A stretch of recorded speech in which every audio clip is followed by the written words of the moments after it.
Well, this week we spent hours watching a game and nobody won. At least we finally know how the Titans feel. I would say ties are the dumbest thing in the NFL, but Brian Callahan exists. You do know we didn't lose, right? Dallas.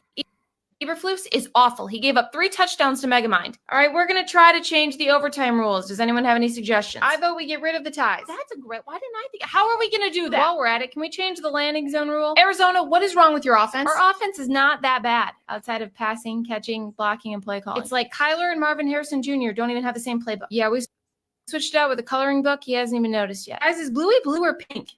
I USA lost. Speaking of embarrassing, where's Carson Wentz? Pittsburgh, how did the Dublin game go? Oh, it was great. Other than Skylar Thompson got jumped. He got what? Yeah, some little guy attacked him. He got beat up by a leprechaun last week. Well, so did this. Okay, Pittsburgh, get Mike in here. Mike, if you don't start going for it on 4th down, fine, we'll go for it, but it's going to be the worst play call you've ever seen. You're going to have to narrow that down. Which one? You two are the worst thing to happen to Ireland since the potato shortage. Ireland is so cool. You know, they call each other lad down there. Wish we had somebody by that name. LA. Start targeting Glad McConkey. Our O-line is severely injured. We lost Rashawn Slater and now Joe Alt. Even the Cowboys beat the Giants. I told you guys, having Zach Robinson coach from the sideline made all the difference. Guys, do you know Michael Penix Jr. is left-handed? I didn't know you could coach from different places. We would like to move Brian Callahan. Brian Callahan could coach from the other team's huddle and you'd still lose. Also, we announced Bad Bunny is performing the halftime show. Will Daffy be joining him? Mike, that's Bugs Bunny. I don't really know any of his songs. Don't all his fans speak Spanish? Yes, there is a slight concern Bad Bunny's fans have never been anywhere near a Super Bowl, but neither has Lamar. Is he going to bring anyone out with him? There is some speculation he'll bring out Cardi B. We were worried it was a little too much ass for the viewers, but they watched the Ravens defense. Baltimore, where is Marlon Humphrey? He went to the Blue Med tent to record a podcast. We are still 4-0. And didn't complete a pass. I thought you fixed Kevin Pacheco. He was coaching with a pizza menu, so we switched that out. What is wrong with him now? We are clearly the better pizza, Papa John's. Wait a minute, that's not right. Okay, Philly, your offense is awful. Your quarterback's under fire, and your wide receiver is cryptic tweeting. What does this even mean? No idea, but ask Jalen. He speaks fortune cookie. The one who fails and gets up is stronger than... Jalen, just shut up. What does this mean? It means he wants to be targeted. Got it. 5-yard curl route. You are worse. Kevin, you have Quinshon Judkins. Why did you run a QB sneak twice with Joe Flacco? It is sneakier. That was not Brock Purdy's fault. He's had 8 interceptions in the past 5 starts. He can hit his receivers. He can't even hit puberty. Also, I'd like to give a shout out to the Rams Player of the Week, A.D. Mitchell. Holding on to the ball is harder than it looks. Even Dan Orlovsky can hang on to the ball until it gets to the back. Bad injury this week for Malik Neighbors, and then Tyreek is out with a torn ligament and 3 new kids. And lastly, the New York Jets are 0-4. I guess something does beat a Jet 2 holiday.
What's up? What's up? What's up? What's up? It's Thursday.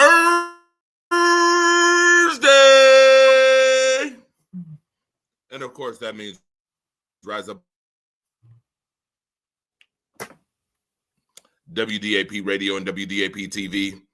Shout out to everyone that's tuned in right now. Make sure you like and share. I see some people already in here ready to rock and roll on this phenomenal Thursday night where, Thursday night means Thursday night football, of course. But nevertheless, before we even get into talking about football and WNBA and sports stuff, there is something that I got to do that I always do every week. And that is announce my other host on the right, which when we talk about the word right, you would see Sharon Mullen's face in the dictionary when it comes to right, because majority of the time, 95% of the time, maybe even more than that, I've known her. All I hear is nothing but right. Nothing but right stuff. She has the right concepts, the right ideas, the right diatribes, the right train of thought, the right train of thinking. She comes at you from a right angle. If you don't know what a right angle is, crazy. Math is mathing. She is the phenomenal, incomparable sports journalist, sports writing, real life writing, can tell you a whole lot, give you a whole lot of great information and a whole lot of great advice on a lot of different things. She is Miss Saturday Morning, Cy John with Dennis Holmes. She is Miss Thursday Night with me, the chocolate girl in the damn building. Once again, Sharon Mullen. What's up? What's up? Glad to be here. Yet another wonderful introduction. It's getting better every week. I don't know what to do. And of course, that lip gloss is popping. The glasses is popping. The hair is popping. She was like, "Oh, I'm gonna look super." I'm like, Sharon, you already know what it is. Miss Queen herself over here looking like the queen she is. Sharon Mullen doing her thing on the ones and twos tonight. We got happy Thursday. Ready to get down to business because we got a lot to talk about. I'm pretty pissed. I'm pretty pissed right now. I mean, a pissed off chocolate girl is not very good. Ask anybody on Tuesday nights. I have my chocolate girl moments. Oh yeah. Shout out to Andy, Terrell, Ryan, all of y'all watching, tuning in. Appreciate y'all. Make sure y'all like and share. I'm gonna be doing that right now. Sharon. Yes.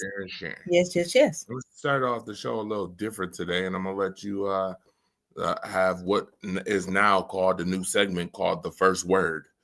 I'm gonna let you have the first word of the night and talk about whatever you want as it pertains to sports. The first word, before we get into our whole question marks and running through games and all that stuff, let's get in the first word. So the floor is yours. Okay. Well, my first word is respect. People need to have respect for people's talents and gifts, and not be so hard on whatever failings they may have, but respect them for their gifts and their talents. That's true talent. In this world of content creators now, there's this things they call the new media. And I know you and I have talked about this before, Mr. Yes, Andre himself. We've talked about this as journalists. They're really not threatening us. Now, in the beginning, everybody said, "Oh, you guys don't like them because they're threatening you." The real journalists, the old media, you don't have any weight like you used to. Nobody respects you anymore. Yada yada yada. Yes, they do. You know why? Because now people are finding out that a lot of these content creators are the problem. They lie. They don't know what they're talking about, and everything they say, or 90% of it, is just their opinion.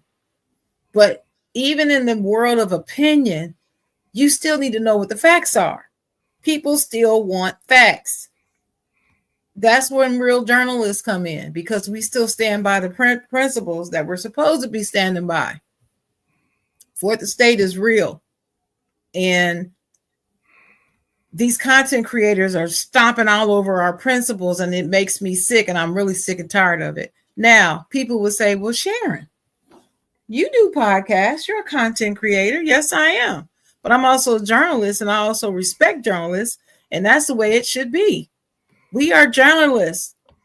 Not saying that we're better than a content creator, but content creators, you have the luxury of being able to do whatever you want, say whatever you want. No, you're not beholden to a network. No, you don't have a boss that you need to report to. Yes, they can tell us what to say and not to say, and don't talk about that. Yeah.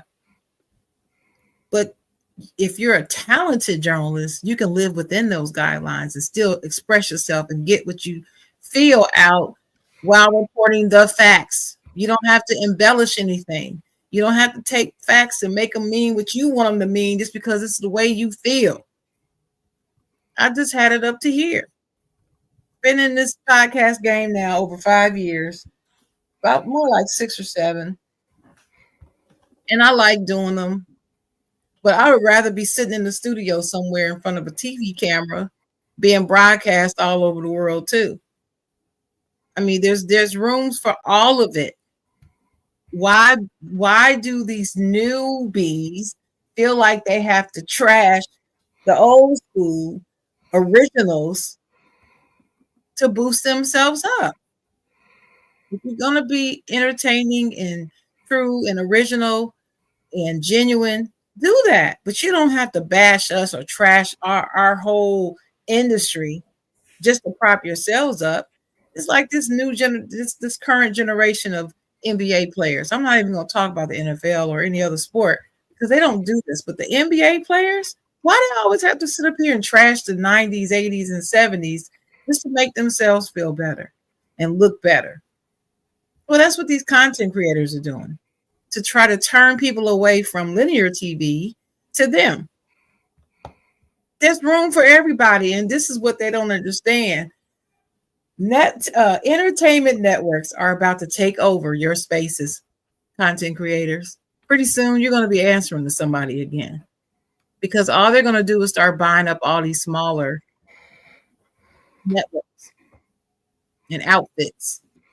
And pretty soon, you're going to be working for one of them. Why? Because they have real wealth, real money, real power. They have that.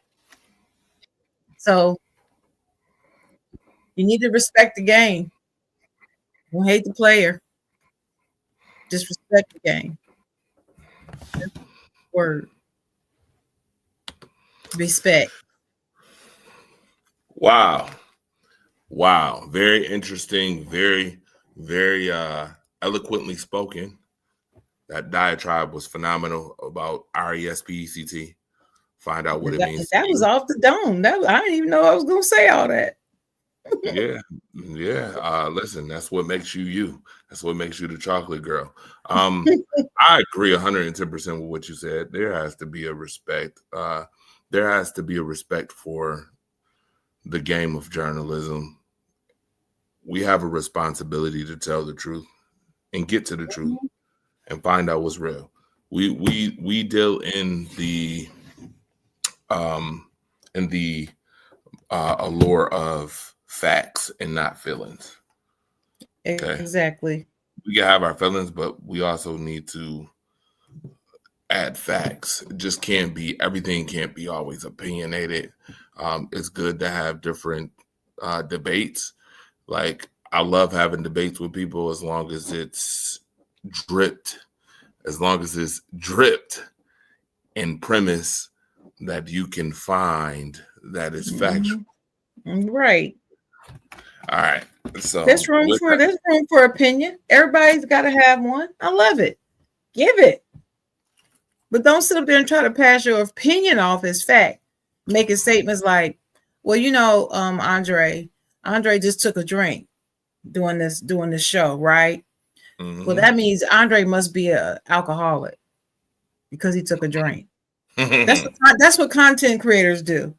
They'll show you taking a drink as if they know you're an alcoholic because they've seen you drink about 15 times in a row and they think you're an alcoholic. So they say you are, and here's the proof. That's not proving that you're an alcoholic because you just took a drink. Yeah, absolutely. You see what I'm saying? This is what bothers me. And when I watch content, I'm so into what's true and what's real and factual. I'm watching it. I can't even enjoy some of it because it's like, how do you get to Z from A? Right. I mean, what you're saying is true. He did do this, and then he did this. Then he said that. That's true. He did. But then when you start trying to say him saying this means this, that's left up to interpretation, and that's opinion. You don't know. Correct. Absolutely. Right. I just wanted to say that. We can move on. That's a great way to start off the night with the first word of the night. By the way, if you did not hear the first word, you're gonna want to go back and hear about RESPECT. Find out what it means to you for sure. Speaking of respect, in respect, I want to ask you, what would you like to talk about first? Should we talk WNBA first, or should we talk NFL first? Let's do NFL first this time. Last couple of times we did WNBA first. Let's do the NFL first. All right. Well, that's cool. So I'm ready. Question mark number 1. Oh Lord. Baltimore is 1-3. Do you have an applause sounder? Hit the applause sounder. Oh, you know what? You trying to get me to act up tonight. You trying to get me to make all types of sounds. Am. When it comes to them, hell yeah. I'm glad they 1-3. Them old dirty, nasty birds. What is your biggest reason or biggest take for the reason why the Ravens are 1-3, Sharon? Bad coaching, lackluster defense, and injuries. Okay. Bad coaching. So we talking about John Harbaugh, right?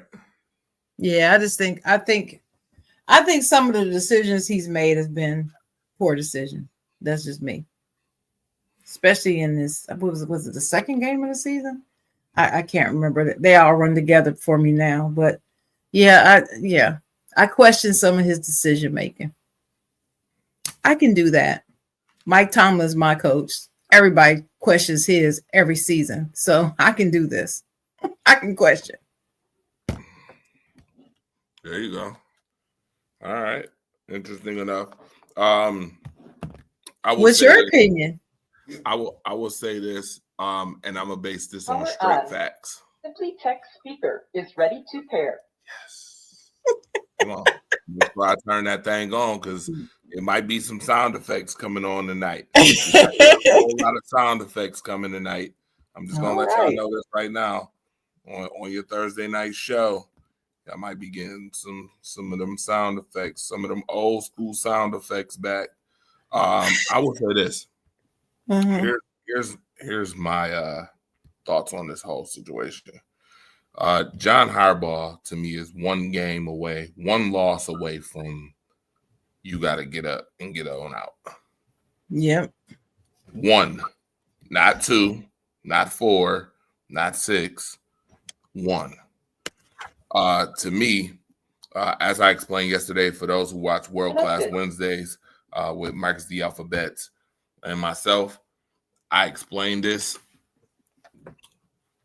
Sharon, do you know how many all pros the Baltimore Ravens have on defense? 6. They have 6 all pros on the team. Yes, that okay. I knew it was a 6 with something in there. Well, let me put it in this perspective. Do you know how many first round picks they have in the secondary? In the second.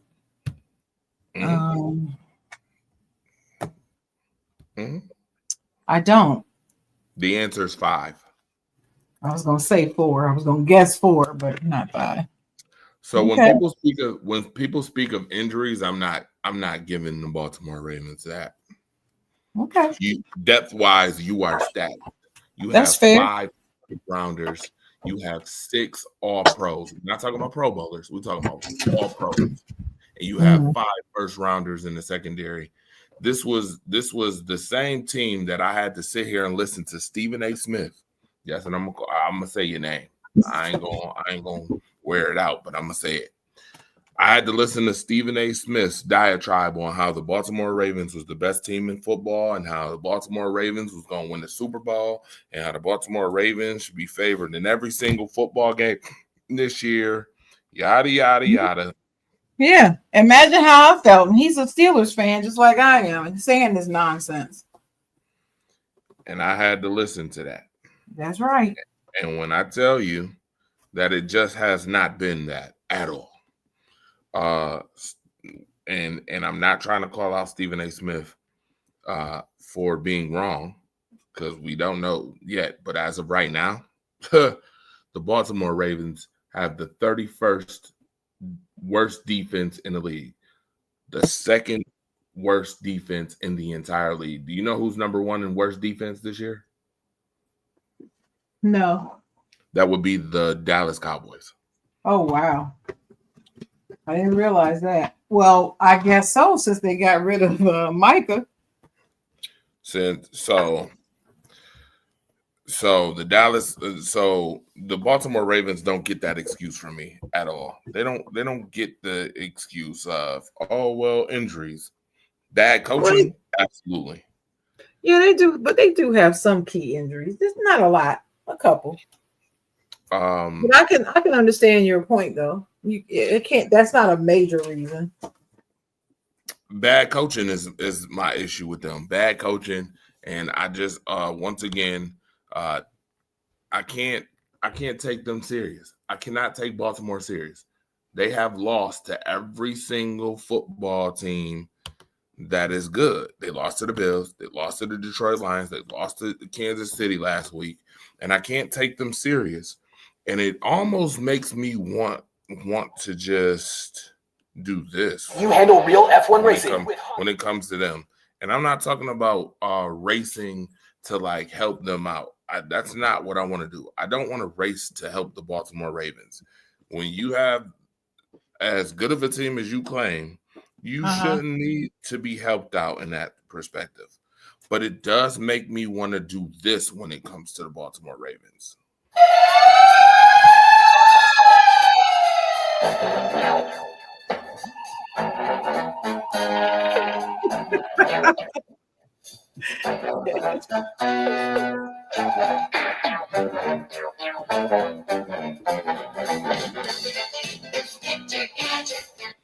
It makes me want to inspect this team from top to bottom. I need to do a thorough check on what the hell is actually really going on. Lamar Jackson, he can't keep the football in his hand. Derrick Henry, he can't keep the football in his hands. He's fumbled 3 games out of 4, lost 3 fumbles in 4 games. Lamar has lost fumbles already this season. Your defense is putrid. What happened to Jair? What happened to this phenomenal secondary they were supposed to have? Kyle Hamilton was supposed to be the best secondary in football. Kyle Van Noy is a 2nd-round pick. By the way, I did not mention that not only do they have 5 first-round picks on the secondary, they also have 2 2nd-rounders in the linebacking core and their offensive line. And you asked a very good question. What did happen to Zaire? He should have stayed in Green Bay. That's what should have happened. That's the problem. He should have stayed in Green Bay. Now you know the grass ain't greener on the other side all the time. Everybody's system don't fit everybody. And I don't think Baltimore's system fits Jair at all. By the way, if you want to update right now, the LA Rams, after being down 14-0, just took the lead. Yeah. 21-20 right now. The Rams just scored. And who are they playing? They're playing the 49ers. Russell K, what's good, my guy? Shout out to you. Yeah, I love the 49ers. You like them? You love the 49ers? I like the 49ers. That's what's up. And I have to say they're my favorite West Coast team if I had to pick one. Oh, all right. Well, Baltimore. Yeah, take cover. Take cover. Like I said, take cover. Absolutely. They're 1-3. Yay! Yeah. Well, at least they're not 0-4. Oh. Right. Right. I mean, they only had one good half this whole season so far. Hey, listen, I'm not gonna laugh at them too. I'm not gonna laugh at them too. Damn. I'm sorry to interrupt, but the Rams did not take the lead. It's tied. Their extra point just got blocked. Oh. A lot of blocks this year on special teams happening this year. Matter of fact, maybe we should. Well, shoot, they might as well because people's secondaries suck all across the league. So, hey. Anyway. I'm wondering why all these kicks are being blocked all of a sudden. Like, it's so many kicks being blocked this year. Maybe that might be a conversation next show to be had about these kicks and these special teams. What's going on with the special teams right now? Mm-hmm. I don't know. Maybe it's some shenanigans going on. Maybe all the special team players got a little help from somewhere. I don't know. Maybe they all had a meeting. Hey, we special team. This is what we gonna do. Oh, I got a meeting too. I'm having a meeting right now. You want to know what the meeting is? What's the meeting? It's about me bringing back the old school toilet flush. Y'all hear that toilet? I'm bringing it back. The old school toilet flush. I just want that applause. That's what I want. So the next time you say that the Baltimore Ravens are 1-4, you can put that on. Well, speaking of which, Sharon, it brings me to a legitimate question because I know you're super happy about your about Baltimore being 1-3. Mm-hmm. But we need to have a conversation about this. Bring it on. Bring it on. You get interactive right now. Ready? We getting interactive. What? How? Mm-hmm. We need to know how. Pittsburgh, 3-1. We scored more points than the other team 3 times. I don't know.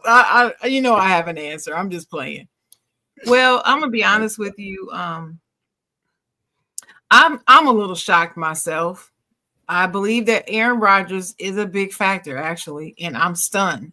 And I can't believe I'm letting that roll out my mouth because I have zero love for Aaron Rodgers. I cannot stand him. Okay. And it's been that way for a long time, like since the draft. Since he was at the table in the draft, I haven't liked this man. But he's a pretty good quarterback, but I just didn't think he had anything left.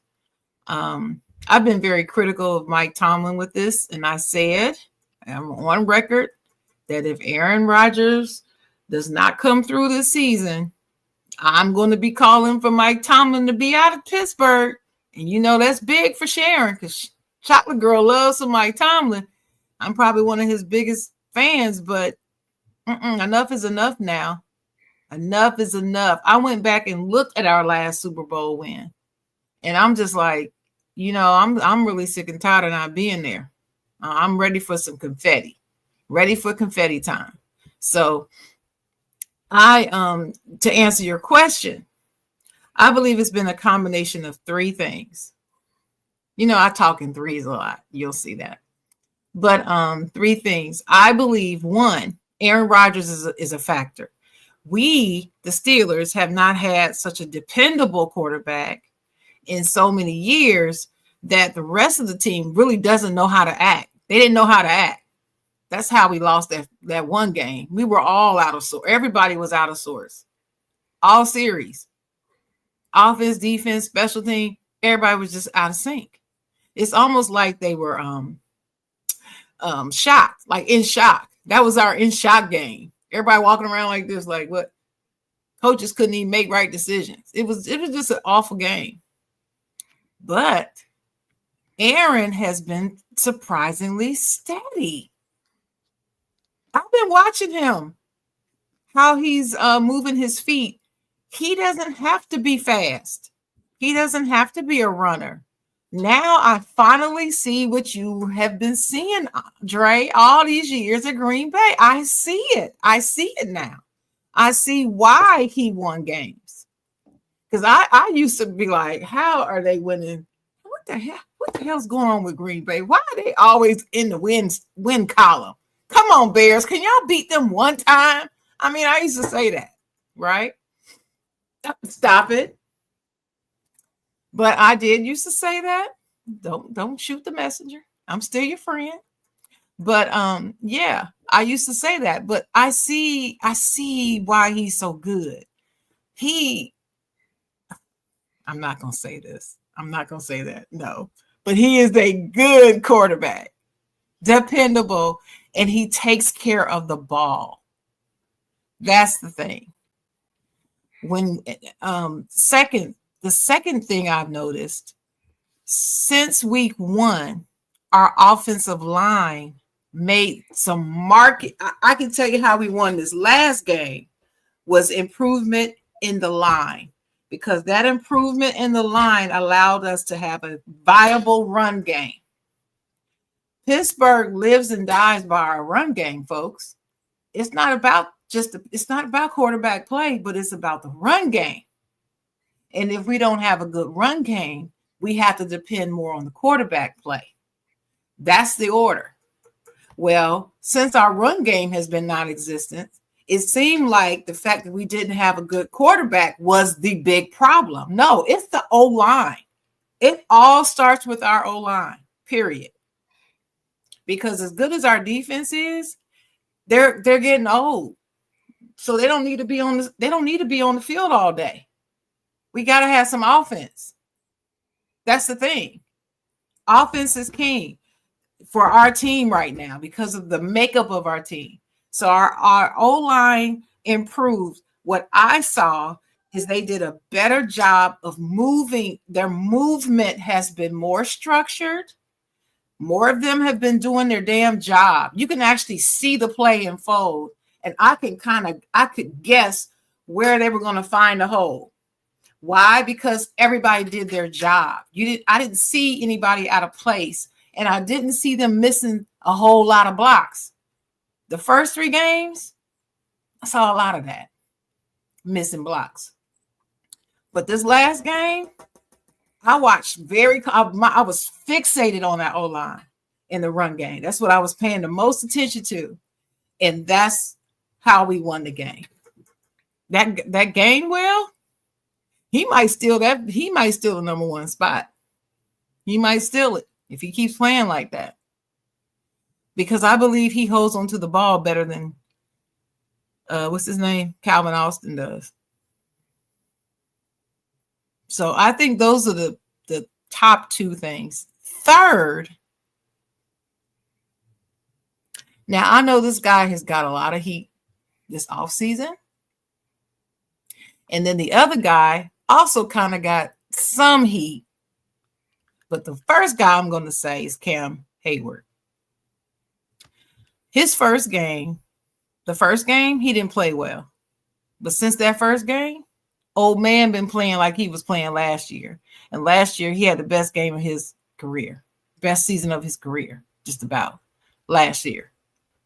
And dude is playing like he turned the clock back again. So barring injury, he's been a factor. And second, TJ Watt. TJ Watt did TJ things. I mean, the interception led to 7 points. Very next, down the field, 7 points in the end zone. He's a difference maker. He's a game wrecker. and he looked more like his old self. I believe it all starts with Aaron Rodgers, though. It's amazing to me how much having a great quarterback affects your defense. And some people who don't study the game don't understand that. But I do. Chocolate girl understand it. So I say it's those three things. What do you say? You see anything different?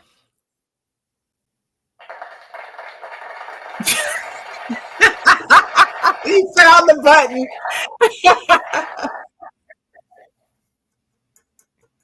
Of course I found the button. You knew I was going to eventually play it, right? I'm in total agreement with what you said. I'm in total agreement. And the fact that you gave Aaron Rodgers his props and you told the truth about how you wanted the Chicago Bears to beat the Green Bay Packers. I never knew that about you. So I guess I learned something new today on the show. I wanted all of them to beat the Packers. All of them. I'm glad that's the first time I ever heard that. And I'm glad to I guess I'm glad to know that. That's a new revelation for me. So as bittersweet as that sounds, you rooting against my Packers, but me getting to learn something else about Sharon, I guess I'll take it as a positive or plus. But the fact that you gave Aaron Rodgers his props, I appreciate that. I've been trying to tell y'all for the longest, Aaron Rodgers was going to help this team, to help the Pittsburgh Steelers. What did I say? If he proves me wrong, what did I say? I said, I will come on here and say it. Absolutely. You did. You said this is proof. I am unbiased. This is proof, folks. I want y'all can clip this and post it. Absolutely. Because I gave him his props. I hate him. I gave him his props. I am unbiased. I call it the way it is. That's how I do it. Yeah, I think I'm definitely gonna clip this. I'm telling Dwayne Wood right now, clip this. Please clip this. Shout out to Dwayne. What's up, Dwayne? Is our girl in the comments? Melissa, is she in the comments? I think Melissa is working right now. If I'm not mistaken. Okay. But she'll when she get off, I'm sure she'll watch. But yeah, I already put it in the comments. Dwayne, make sure you clip this. Sharon on Pittsburgh, you definitely got to clip that when she giving Aaron Rodgers his props. Definitely, Aaron Rodgers has played pretty good football. To be honest with you, the run game. We talked about the run game in week 1 and 2, how it was pedestrian at first. They definitely have gotten the run game together now. DK Metcalf, yes, we see what DK Metcalf can do for sure. Those tight ends are working. You gotta like what Pittsburgh is doing. And you're right. To be very honest with you, at this point, after the first quarter of the season, I'm expecting now Pittsburgh to win 11 games. And in fact, I'm hoping they win the whole division, to be honest. Just so I could stick it to Stephen A. Smith on his Twitter that Baltimore did not live up to expectations. Initially, okay, let me put it this way. Before we signed Aaron, I said, y'all watch, we gonna make the playoffs. Not only we gonna make the playoffs, we're gonna go all the way to the AFC Championship game. And people thought I was crazy. This is before we signed Aaron, right? I said, This is what we're gonna do. It's our year. We're gonna do it. I don't know who we're gonna do it with, but we're gonna do it, right? Then we got Aaron, and I was like, well, we're not gonna finish last in the division. My whole tune just changed. I was just like, oh well, because I thought we were gonna do something else at the quarterback position, which I've already told you. I thought we were going to draft someone else. I'm not even going to say the name right now, but that's what I thought. So I was like, okay, we didn't draft him, and we got this 49-year-old, 50-year-old man to be our quarterback. Okay. So we'll be lucky we just don't lose the division. That's all I want us to do, right? So I had to change. But my wish is that we would make it to the AFC Championship game. And if you think about the Steelers, just think about the last 4 years, Dre. What they have in common with each season is we start out crappy and progressively get better throughout the season. And it's been like that the last 3 or 4 seasons in a row like that. This season, we didn't look as bad as we have the previous 4 seasons in the beginning of the season. We didn't look as bad. We looked 2 seasons ago. We started out 0-5. I don't know if people remember that. I think it was 0-5. But we looked horrible. And ended up winning 10, 11, 12. I don't remember how many games it was. But anyway, so we're starting out in a better place. That's my point. And we're going to progressively get better because we're the Steelers and that's what we do. So if that's the case, we could make a run of it. Especially if the rest of the people in our division keep looking the way they're looking. You got Joe Burrow's hurt. Then you got Cleveland. And then Baltimore's messing around. Derrick Henry can't hold on to the ball. I wanted to say something about Derrick Henry and that I forgot to say earlier. Go ahead. We still on the topic. But I hope Dennis Holmes is listening. But I've been telling y'all that Derrick Henry is not as prolific as y'all make him out to be. I have said this the last 3 years in a row, and nobody listens to me. Well, we didn't listen to you because he was a leading rusher. I don't give a damn what he was. Was he winning? Was his team winning because of him? Were they winning? Not games that mattered. Right. So that's why I was like, so stop elevating this man. He's not as advertised. Well, it's finally showing now. So I'm giddy. Giddy. Lance, what up? I'm giddy. Oh, Robert Leader said the Ravens got ran over by a reindeer. Yeah. That's funny. See that? That's funny. I like that. Yeah. But anyway, yeah. So that's where I'm at. I didn't mean to interrupt, but I just wanted to put that in there that Derrick Henry. Oh no. No interruption. No interruption at all. You doing your thing. Let's get to this topic real quick. Question. Well, they're the best team in the league until they aren't. Who beating them? Have they lost a game yet this season? Right. Who's beating them? Who gonna step up and not get beat down? Who's not gonna be no punk? Who? Oh, Melissa said she's at work. She's gonna tune in when she get off. Hey, Melissa. You tell them, Sharon. I'm trying to tell them. I try to tell people. People need to listen to me. I was singing it in the kitchen. In the kitchen. All right. So I guess we'll have our first debate for today.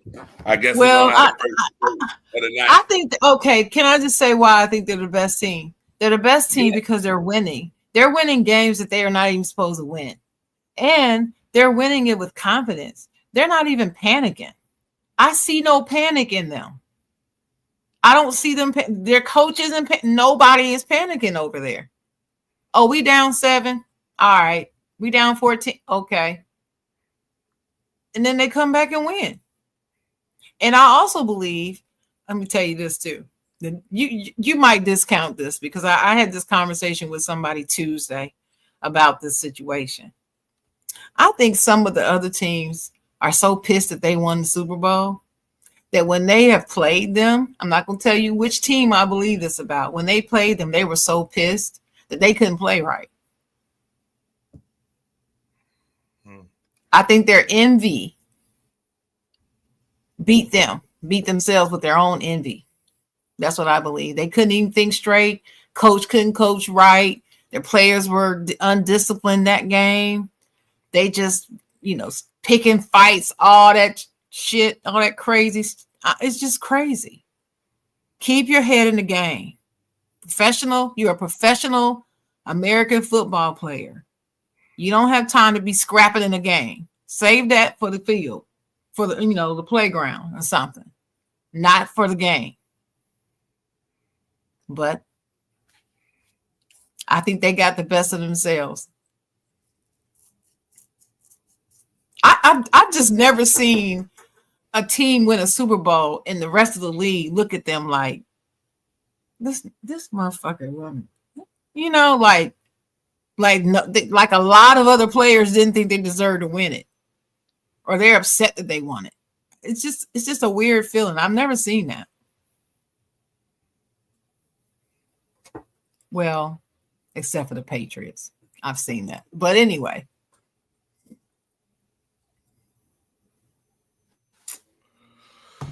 All right. So I get the Pittsburgh not Pittsburgh. I'm sorry. Let me correct myself. Yeah, Philadelphia Eagles. The Philadelphia Eagles won the Super Bowl last year. And I get it, they're 4-0. But the Philadelphia Eagles are not top 5 in any statistical category that matters this year. They found ways to win football games, and that's cool, fine and dandy. Yeah, it's cool, fine and dandy. Mm-hmm. But there is a certain saying that you live a certain way until you just can't anymore. And I don't see in a 17-game season where they can continue to keep living the way they've been living this first 4 weeks. A.J. Brown is complaining about targets. Saquon Barkley is not having a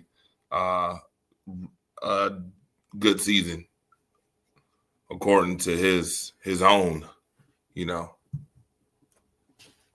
his own expectations. There's only so much that you're going to get away with before you can't get away with it. But that doesn't mean they're not the best team in the league right now. And that's the question. Not how they're going to finish, but where are they right now?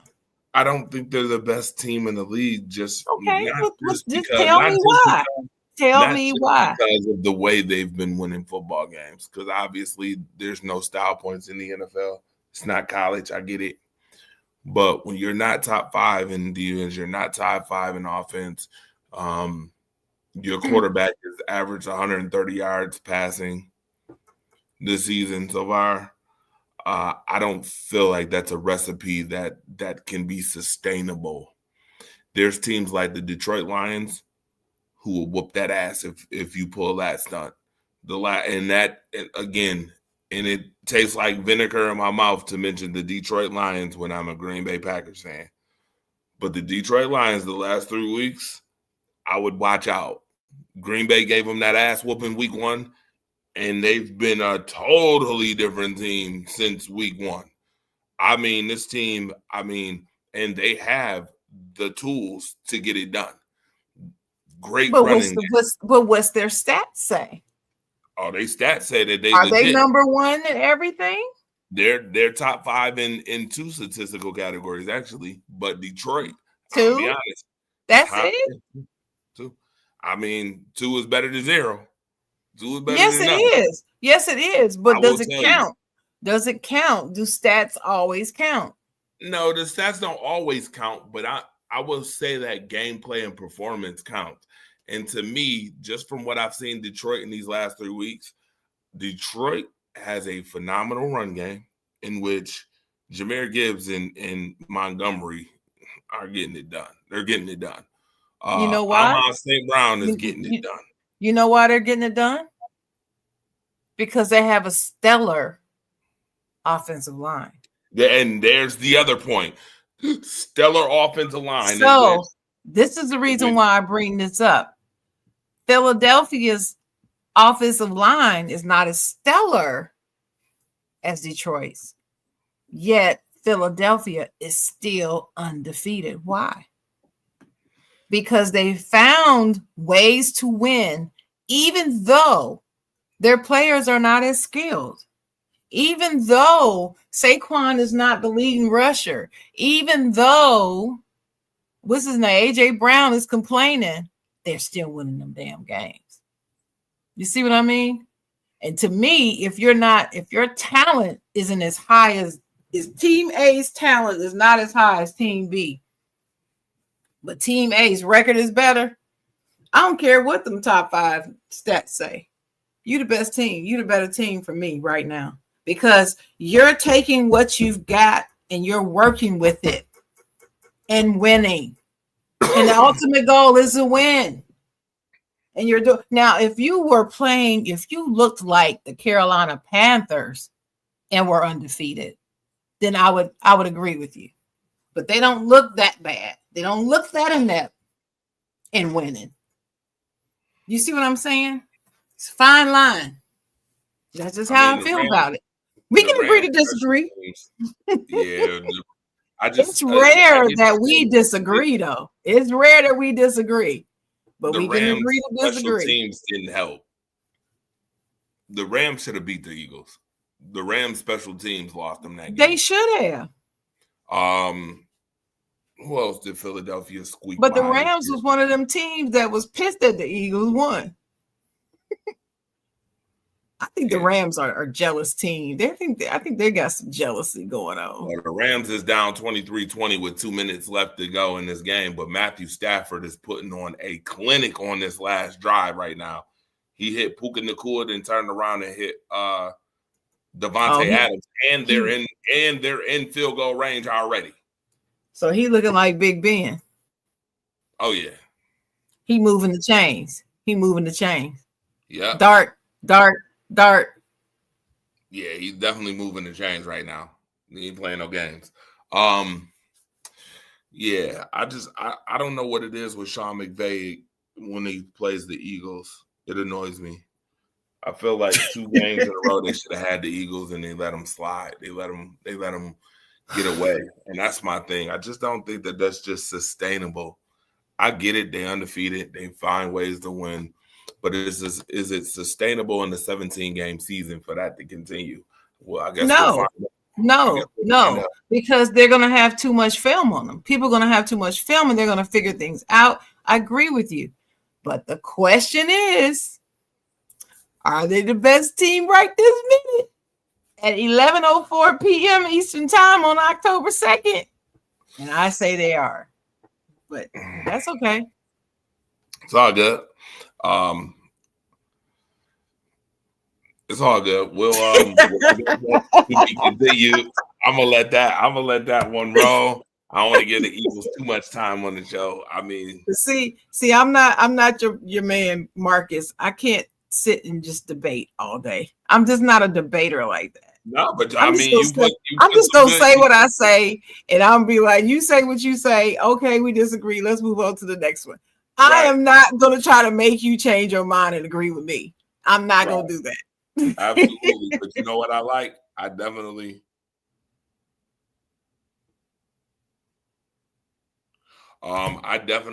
just like, I like what I heard from you.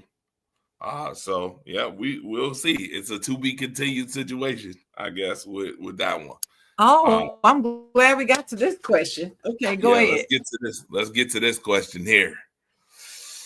Dallas Cowboys tied the Packers this week on Sunday Night Football 40-40. Lord, another vinegar-like moment.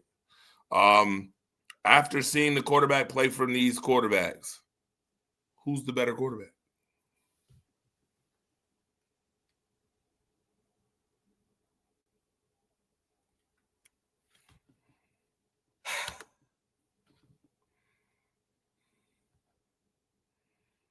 While I'm thinking about my answer, can I make a statement?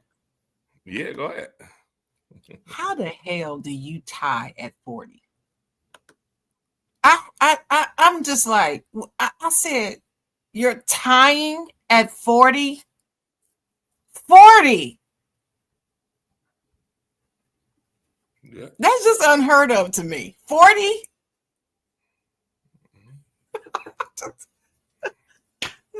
Leave it to the Dallas Cowboys to tie at 40.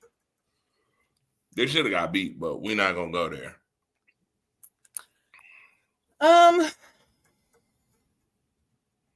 As much as I would love to say that Dak Prescott is the better quarterback, because I happen to love Dak Prescott,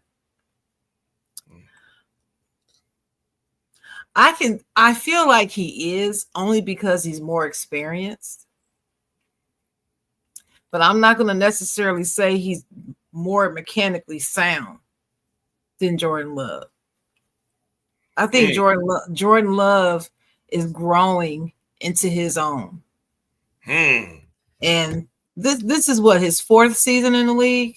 The 3rd as a starter, I think. 3rd as a starter. And this 5th season, by the way. The growth between 5th season. The growth that I've seen since his first time in the NFL to now is like night and day, of course. Of course, when he came into the league, he was sitting behind somebody. Yeah. Behind somebody. That was your cue to look up and be like, but you let me down, Trey. You missed your cue. But anyway, yeah. I'm gonna stick with Dak, but it's with trepidation. But I'm gonna stick with him. What say you, fire starter? You know what? I'm gonna be honest with you. I gotta give you another one of these just because.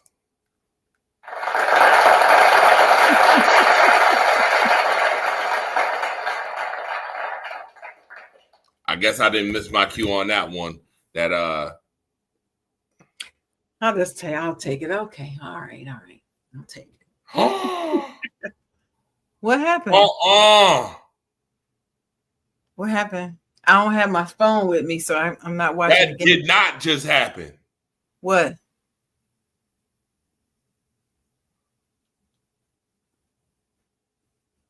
Something happened because of the guy upstairs is screaming. What happened? Kyren Williams fumbled at the goal line. Yes, he did. How many minutes left in the game? How much time is left? Stripped by number 95. 95 stripped him as he was about to score and recovered the fumble. Oh, my goodness. Collins stripped him. How much time is left? 1 minute and 2 seconds. Oh, Lord. That's over. You can't be fucking serious. Excuse my French. So that means San Francisco's winning this game. Yes, it does. All right. Well, good. I'm not a Rams fan.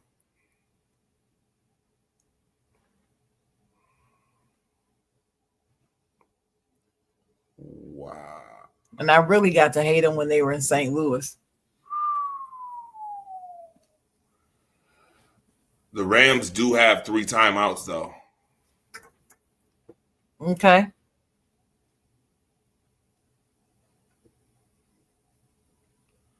Oh, Kyren Williams is over there pissed.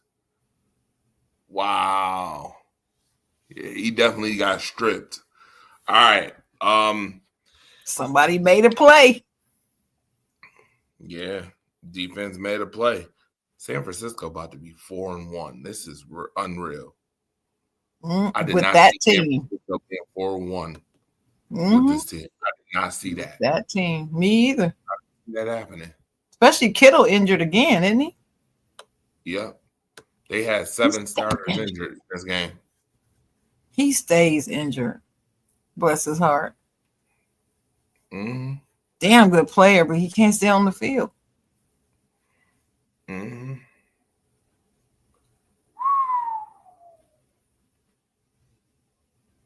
Oh, okay. Well, let's move on. It's 11:11. It's right there. But you got to read it. See, we got to have the, I got to have you read the question for me first. The Chiefs scored 37 points and Xavier Worthy is back, but are the Chiefs back? No, not yet. Not yet. But you got to remember, the last 3 seasons, the Chiefs weren't back until like week 15. Oh, shit. I'm serious. They looked terrible the whole season, still winning games, looking terrible.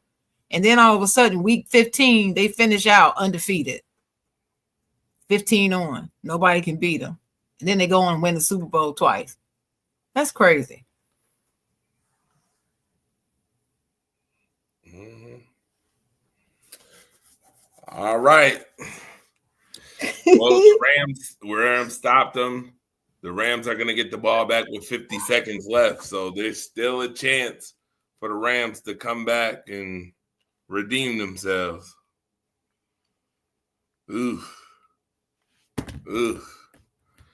No, they're not back yet. They're getting healthier, which is a watch out moment because you can never sleep on the Chiefs. Rashee Rice comes back week 8 against the Raiders and just in time for the Bills game week 9. I still can't believe that he's back, that they're going to let him come back. Me either.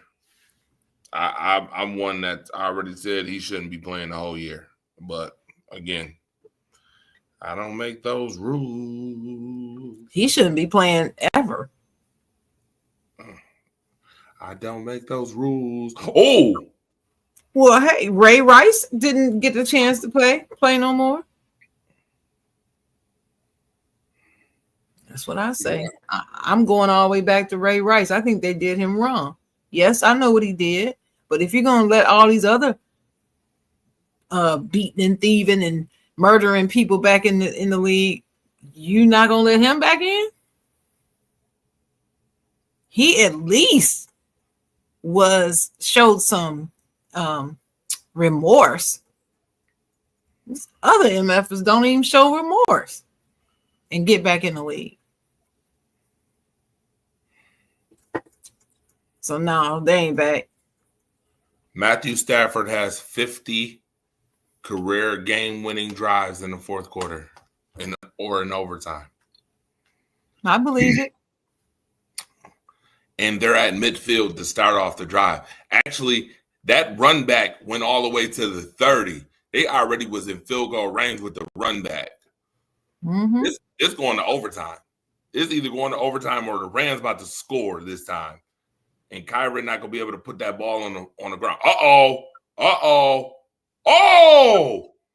He dropped it. Puka dropped it. Oh, my goodness. Lord have mercy. Right here on the Rise Up Unlimited radio show, you getting live exclusive reaction from this Thursday. You sure are. Yeah. No, I don't think they're back, though. But watch out for them. That's all I'm going to say. Watch out for them. Now, with that being said, we can talk WNBA. Oh, yeah. And I know. Oh, no. We're not finished with the NFL. Oh, okay. I have a question for you. Yes. Go ahead. Let's just circle back to the Cleveland Browns for just a second. Oh, yes, absolutely. What's the deal with the benching of Flacco and putting Dylan Gabriel in? And people want to talk about Shador's reaction. First of all, everybody know the media is going to ask him how he feels about it. And do you think he really wants to talk about that? No. But instead of being, dismissive or nasty about it, he pantomimes so he doesn't say anything. He does like that. Did you see that? Yes. And people like Stephen A. and Darren Orlovsky and even Ryan Clark are criticizing him for that, trying to say that he shouldn't have done that. He just shouldn't have said anything. Or he should have done whatever else Dan Orlovsky said. I don't know. Here's the thing. It doesn't matter what the man does. Somebody's going to find something wrong with it. If he had said something, like Ryan said, or if he had said nothing, just not moved his mouth, not answered at all, or said no comment, guess what they would say then? Oh, you're disrespectful. Oh, you're unprofessional. Oh, you're pouting. Oh, that's what they would say. He pantomimed. They're saying he's not taking it seriously. He's being immature. I'm like, what the fuck is this man supposed to do? What's he supposed to do? Anything that he does is something wrong with it. Somebody is going to have something to say. Now, I don't know if you saw my comments about this whole statement that Rex Ryan made on Shador. But in essence, what I wrote is that there's probably not a bigger Rex Ryan fan on earth than me. Okay? Shockingly enough, I just love me some Rex Ryan. I always have. I loved him better than his father, Buddy. I liked him much more than Buddy. Much. Like by far. Okay? And I respected him since he's left, the game for his knowledge and whatever. But I felt like he was all the way wrong about what he said about Shador. I really did. He made a lot of assumptions, talking about you need to be up there studying as if he's not, when he don't know what he's doing. And you can't assume what he's doing if you're not there. Now, if somebody is telling you this crap, which is what I was told, that he's being told this nonsense by somebody within the organization. That's what my sources tell me. That they're the ones that's putting this out. And if that's the case, then F them all, because it's foul what they're doing. And like I think Ryan Clark also said this, that Cleveland doesn't want him to succeed. And I said, you act like that's some type of revelation. I knew they didn't want him to succeed when they drafted him. I knew that day. Nobody wants him to succeed. All them owners, all them motherfuckers want him to fail. All of them, because they don't like his daddy. They don't like what his daddy said. His daddy too confident. He a uppity Negro. That's what he is. We gonna put him in his place. That's what this is an exercise in. That's what it's all about, and that's what it's still about, and it's gonna be that until the cows come home. And poor Shador stuck in the middle of it, and it's by no fault of his own.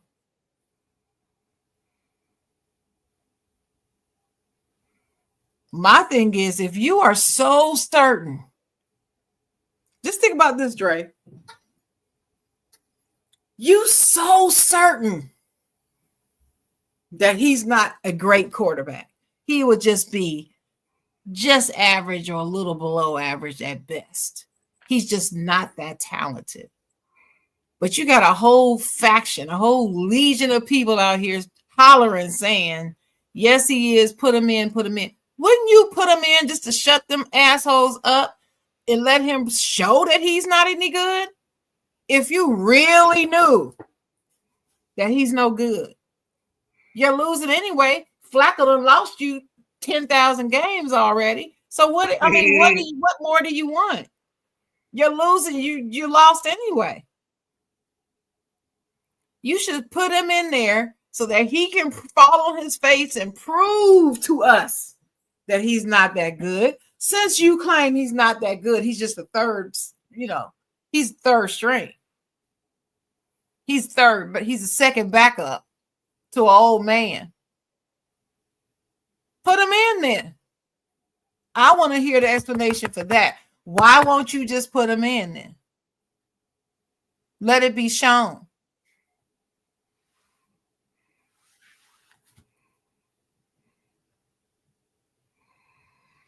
Because they refuse to let him show his talents. They are going to continue to blackball this man. This is beginning to look like, and I hate to mention his name again, but this looks very familiar to Colin Kaepernick all over again.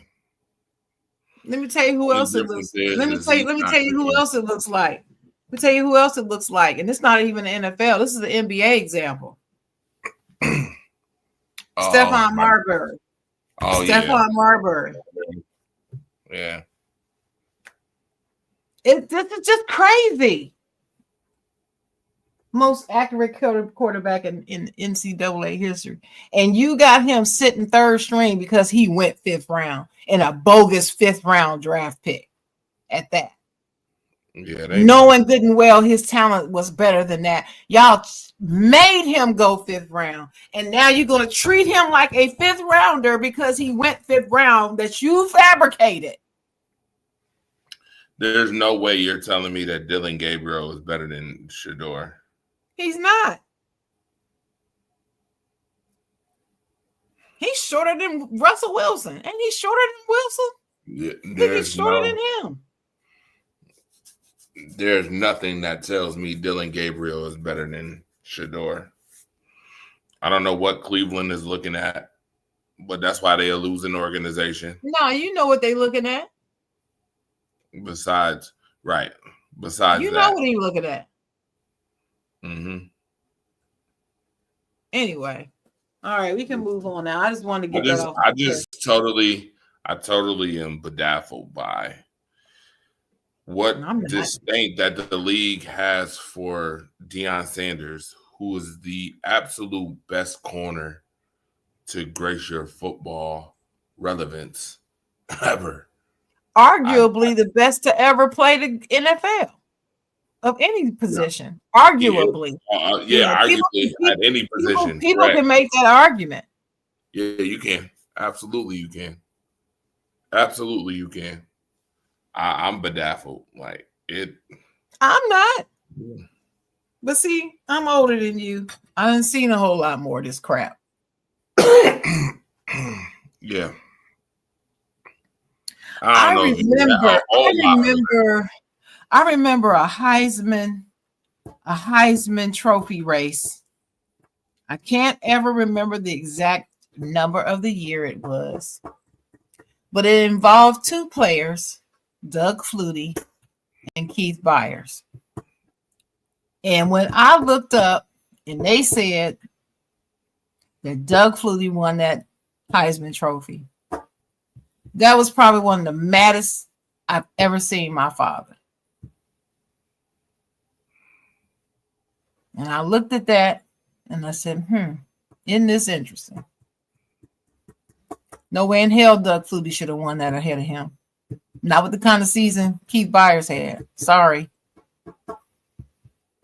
But one Hail Mary pass, Dre. One Hail Mary pass. And all of a sudden, you the Heisman winner. Okay. But we can move on. I'm just mad. And I'm about to be even madder because now we're about to talk about the W. And I'm really pissed about this too. I told you I've been pissed off today. Well, I have a lot of stuff here. And I want you to start. I want you to start on this one. Mm-hmm. Oh, I am. I'm gonna start. Watch this. It's gonna get started.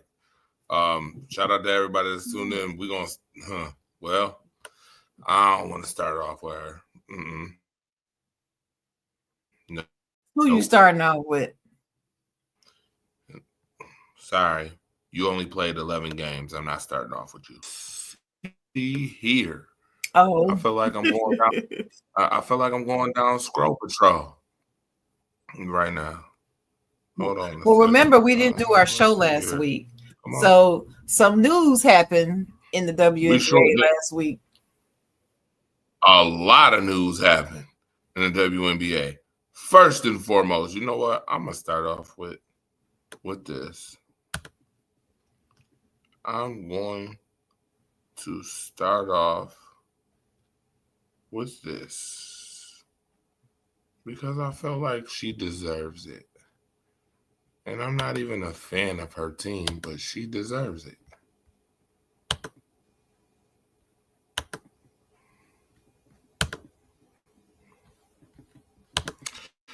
Let's start off with this.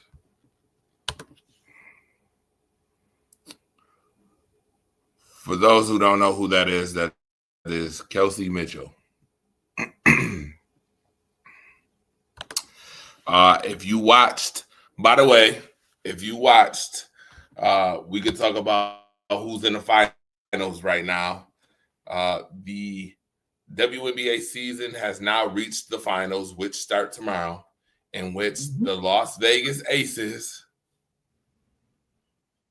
and the Phoenix Mercury will be the two teams in the WNBA finals. Mm-hmm. Four-time MVP Asia Wilson and the Aces got hot at the right time, and through a playoff series survived not once but twice. They survived the first round series against Seattle and then turned around and survived. Remember, they beat Seattle by 1 point to win that first series. Yeah. By 1 point. And then they turned around and had a 5-game series that went into overtime with Indiana, in which we watched some phenomenal basketball. Kelsey Mitchell goes down in the third quarter with cramps.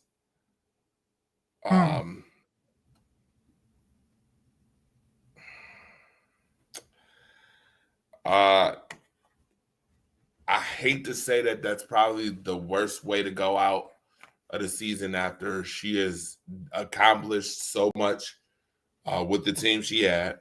For her to have put the team on her back, being the best player on the Indiana Fever. Yeah, I'm saying it.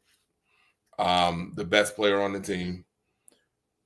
To have put that team on her back, and to have performed at such a high level consistently, you have to, if you're a real sports fanatic, or even if you're a real sports journalist, recognize what you saw this season from Kelsey Mitchell.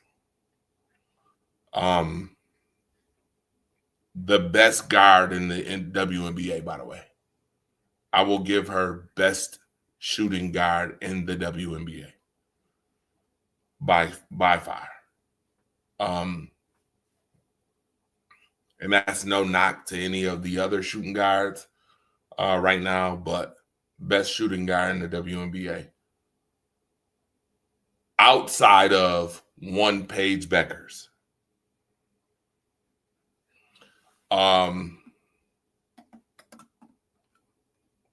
Remarkable. And there are people right now who are trying to, for some stupid reason, Sharon, and I'm bringing this up. I got to bring this up. There are people for some stupid, silly reason who continue to try to bring up that 12-letter word girl's name that starts with a C and ends with a C. It is absolutely bedazzling and annoying to say the least. Specifically, they tried to say that the reason that the Indiana Fever was making it to the semifinals is because of her coaching from the bench. Get the hell out of here. That's what they said. I've seen it all up in these groups. Get the absolute hell out of here. She's coaching from the bench. See, this is still Caitlin Clark. It's still Caitlin. They can't win without her.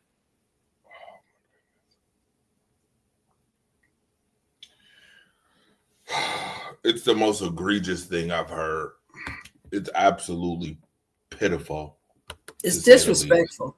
It's disrespectful to the ladies who carried that team to the end without her.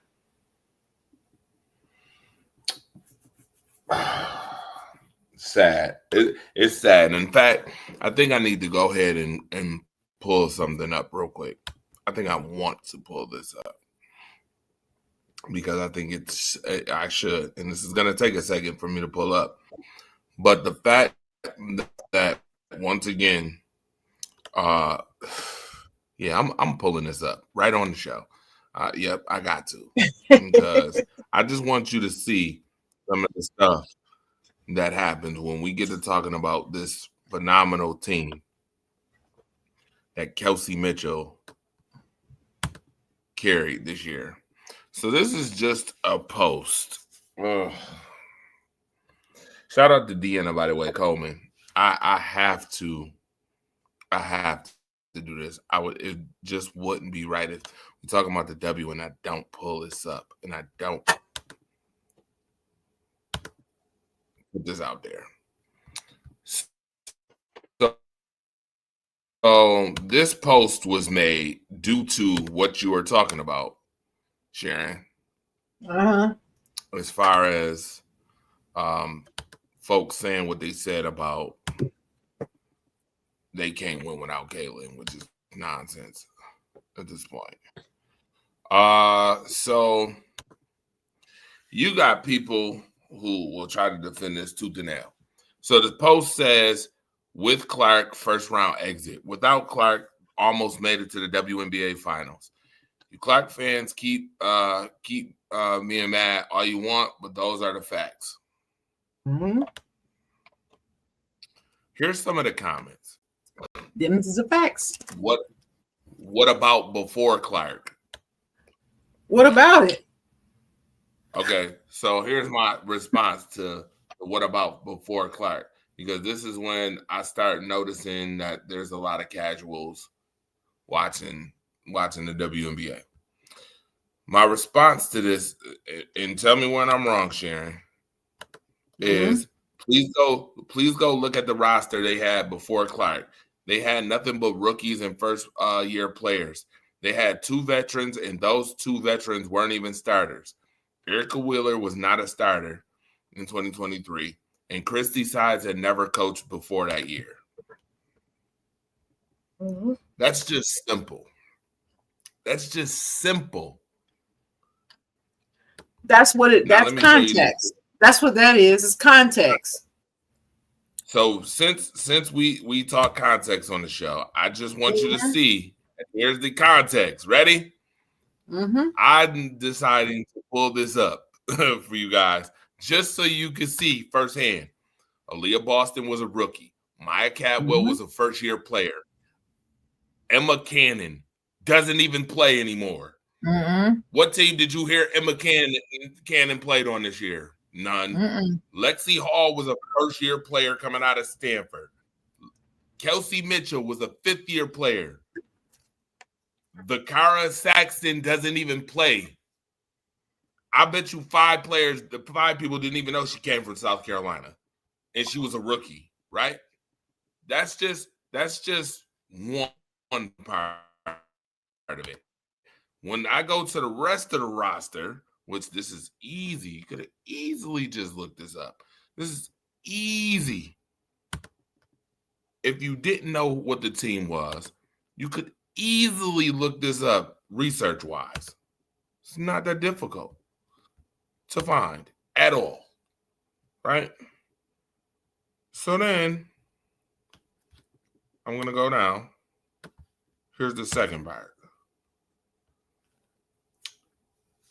Nalissa Smith was a first-year player at Baylor.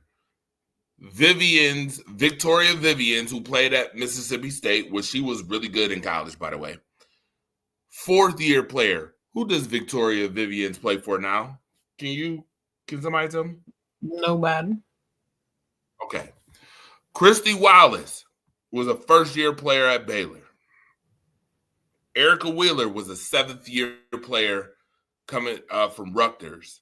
We know Erica Wheeler is old as Odyssey Sims, damn near. And then Amanda, whoever her last name is, I'm not about to slay her last name, was from, I want to say, she played at the University of Minnesota. She doesn't play for any team anymore. Doesn't even play anymore. So again, as I stated, 2 veterans who didn't even start outside of Kelsey Mitchell and Victoria Vivians, who doesn't even play anymore. And then Christy Hides is her coach. A first-year coach. Yeah. First-time coach. And you asking, what about before Clark? Sir, that tells me you didn't watch the WNBA, you don't research. So then we get even deeper into this conversation because this pisses me off at this point. This annoys me at this point. Look at this comment right here. They added a few all-star players this year. Let's not gloss over that part. With Clark this year, they may have won the finals. They may have won the finals and won it all. Really? Really now?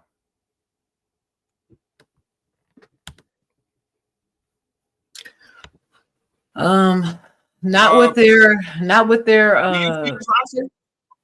wait a minute. You see this roster? Well, first and foremost, number one, what all-stars did they add? Because last I checked, outside of Boston, Mitchell, and Clark, none of these other players are all-stars. None of them. Zero. Zilch. Nada. Zip. I don't know how many ways I could say zero. In different languages. I don't know how. None of them.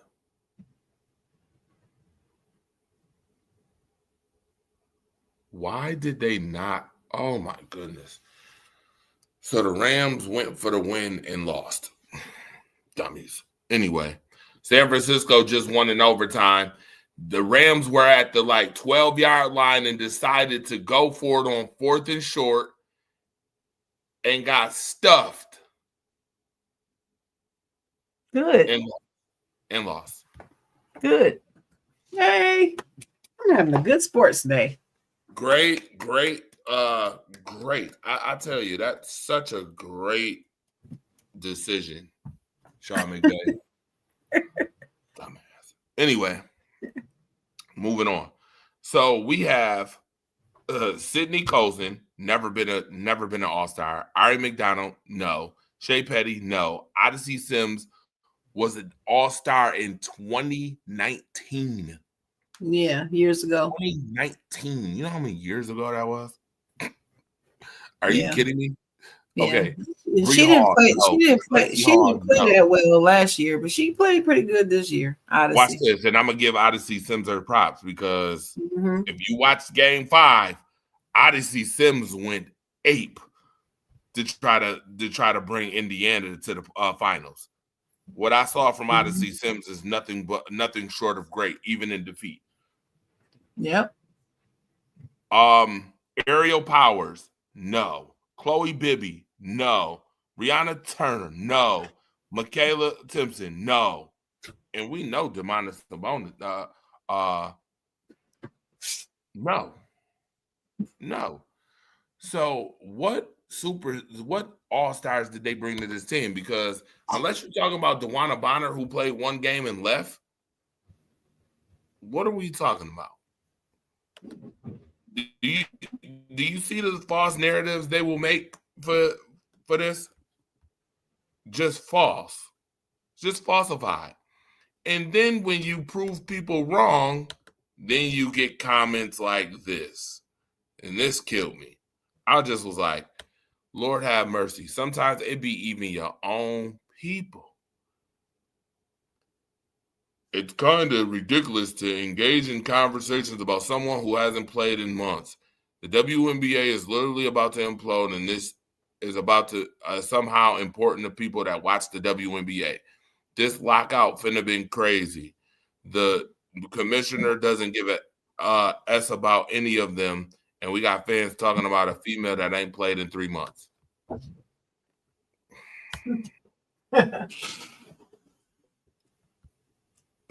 Do you want to know what my response to that was? I do. My response is first and foremost. Oh, and he said, yes, these are facts, and they must be known to the world for the sake of the game, considering what's going on with it right now. Shut the entire hell up, Jordan Sims. I'm gonna call you out right on my show. Shut the entire hell up. I said, ha. I said, we're talking about the topic of discussion. We're not talking about lockouts and all the rest of that stuff. I don't bring feelings. I bring facts. The reason why some people are making this a conversation is because you have idiots, majority of them that look like the color of your palm, that are trying to still make this girl relevant. Mind you, she didn't even play 31 games this year, as if we didn't just watch Kelsey Mitchell just lead this team to a place they haven't been in 10 years. That Christopher Columbus mentality stuff's got to go. That's why you have these conversations happening. So yeah, I'll stay on the topic of discussion and address it. But if we want to talk about lockout, yes, Kathy is an idiot, and I said it clearly. She has white privilege and entitlement over her. And honestly, she'd be stupid to continue with this bogus behavior, because I'm going to be honest, she's probably 1 foot out the door. If the top players decided to leave tomorrow, which they could start their own league, and there is another league right now getting traction, yeah, she better be mindful of what she's doing. So in hindsight, when it comes to sports talk, yeah, both topics matter, but I wanted to stick to this one in particular, since that was the topic of discussion. Now, with that being said, folks don't want to add the fact that last year they were swept. Sharon, they don't want to add that. They don't want to talk about that. With her on the floor, they were swept last year. Why you don't want to talk about that? Because they don't want to talk about anything that puts her first round in an average light. Sweat. By the way, they didn't add all-star players. They added hardship players. Hardship players. Okay? It means when your team goes below a certain amount of players, the league has to add hardship players to your team. Right. So that you have the amount of players to actually that's necessary 15. To play. 12. Yeah, we got to add. They had to add it to get it up to 12 players. Stephanie White just coached a team full of hardship players under the leadership of Kelsey Mitchell on the floor, and damn near went to the finals. But last I checked, remember Sharon, in the beginning of the year, they wanted Stephanie White gone, remember? They sure did. Remember? Like game 4 or 5. It was not very long. Remember, they was criticizing her about, the way she handled Caitlin Clark. Yes. Then she turned around and kept her out. And then Caitlin Clark said, I'm not playing for the rest of the year, and made that her own decision. Yet Stephanie White just coached this team damn near to the finals. Mm-hmm. And you guys continue to try to bring her in the mix. Stop this. First of all, Caitlin Clark is not the coach. She didn't coach from the bench. Stop the nonsense. There's a team of coaching staff on these teams. Okay? Yeah. Stop that. And a lot of time, a lot of people got annoyed with her coming off the bench, acting as such. Yeah, walking out onto the court and stuff. I'm like, sit your narrow tail down. You're not the coach. But also, it brings me to another point. Just remember in the All-Star game who she was willing to trade for Breanna Stewart. Just remember that. All this matters. Okay? Just remember who she was ready to trade off her team to go get Breanna Stewart. When Sandy, by the way, who got fired. I'm shocked on that. Sandy Brownello just won a championship last year, and because Phoenix beat them in the first round, they fired her. Which I just don't even understand. Unreal to me. Unreal to me. I was in utter shock. I wish Chicago would get her. Oh, she'll have a job by the end of the offseason for sure. I know, but I wish it was Chicago. It ain't gonna be Chicago though. No, it's not, but I wish it would be. We don't even know if what's her name is even gonna be playing in Chicago at this offseason. Oh, Angel? Yeah, we don't know. We ain't even gonna bring up the 10-letter word girl, because if you bring her up and you got a problem with bringing up the 12-letter word girl, it's gonna be a problem. So I'm not gonna even bring up the 10-letter word girl. You know I don't give a damn about that. I'm gonna say Angel Reese. Right. Like Beetlejuice. Here she come.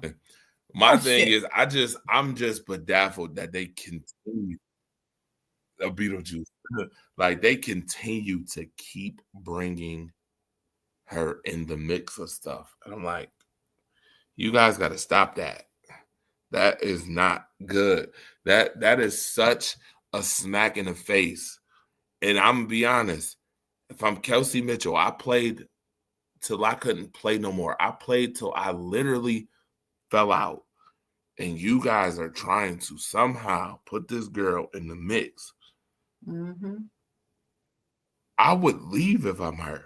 And that's no disrespect. I get her competitive spirit, but I would leave because to me it's a disrespect. It's a total disrespect to what she did this year. Yeah. Total disrespect.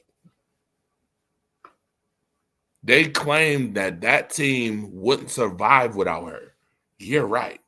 They did more than just survive. They advanced further. They won the Commissioner's Cup this year without her. They went damn near to the finals without her this year. And they had a better record this year. Without her. Without you. But her fans are just quiet about that. That's no big deal. The media to me is too quiet about it. I'm shocked that the media is so damn quiet. They love all these stories. I'm surprised the media is so quiet about that one. Why? Because it don't fit. It doesn't fit the narrative, right? That narrative from in past. I just don't. That's right. I'm bedazzled. I'm gonna be honest with you, but it bedazzles me. But nevertheless, shout out to the Aces who won 14 games in a row to get to that number 2 seed. Yep. Actually, it's 17 in a row. Damn. I was gonna say 17. Yeah. 17 in a row. And congratulations to A'ja Wilson and her 4th MVP. That came out last week while we were gone, I think.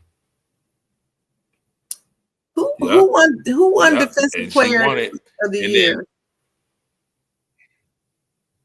You remember it was Cole. Oh, yeah, because I was mad. Yeah, you was mad. Elena Smith and A'ja Wilson won. Yeah, I was mad about I think it's Napheesa Collier. Again, phenomenal season, and it goes for nothing. We all know what happened in Game 5 to Napheesa Collier. Mm-hmm. In Game 4, actually. Sorry, not Game 5, Game 4. Game 4. Of the series. No, it wasn't even Game 4. It was Game 3 because Phoenix won in 4. In Game 3. In Game 3, we all know that deciding tie-breaking 2-1. Yeah. We know what happened. A lot of people are like Alyssa Thomas. Did you see how they tried to put Alyssa Thomas on Front Street? Saying, "Oh, it was a dirty. That was a dirty." No, that was a dirty play. It wasn't dirty. It was a clean play. But the problem was the refs was stinking all night, all series. They were horrible. Yeah, they were. But that play was the refs in general have been horrible. Yeah, the refs in general have been horrible. With that being said, though, that leads to, I know we're about to talk about, Napheesa's exit interview, aren't we? Yes, we are. In fact, and I want to say that I got it. I got Napheesa's exit interview. Yeah. Speaking. Let me put this up real quick too. Speaking of which, yep, is all set for this tomorrow night. Game 1 in Las Vegas. Who you got? Who you got? We'll take. You want to make predictions right now? Who you got? Woo. This is so tough.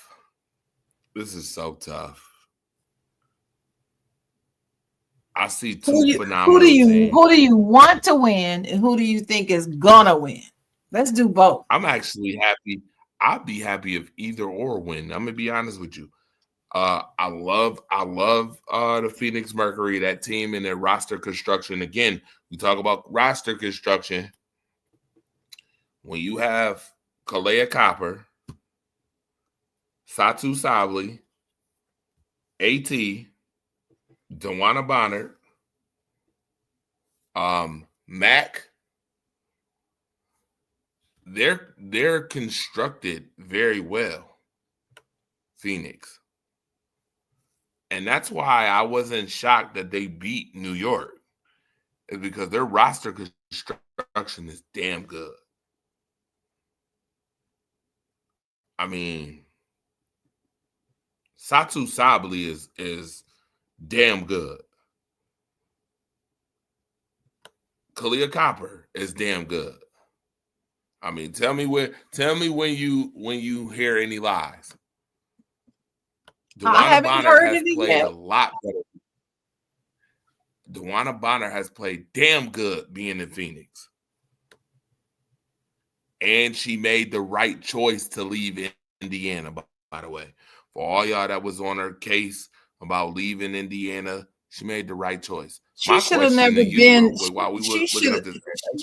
She should have never been on Indiana, period.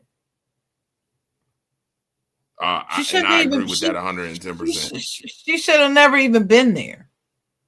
It was weird from the beginning. And my thing is, Stephanie Coaster the year prior, right? Right, I know.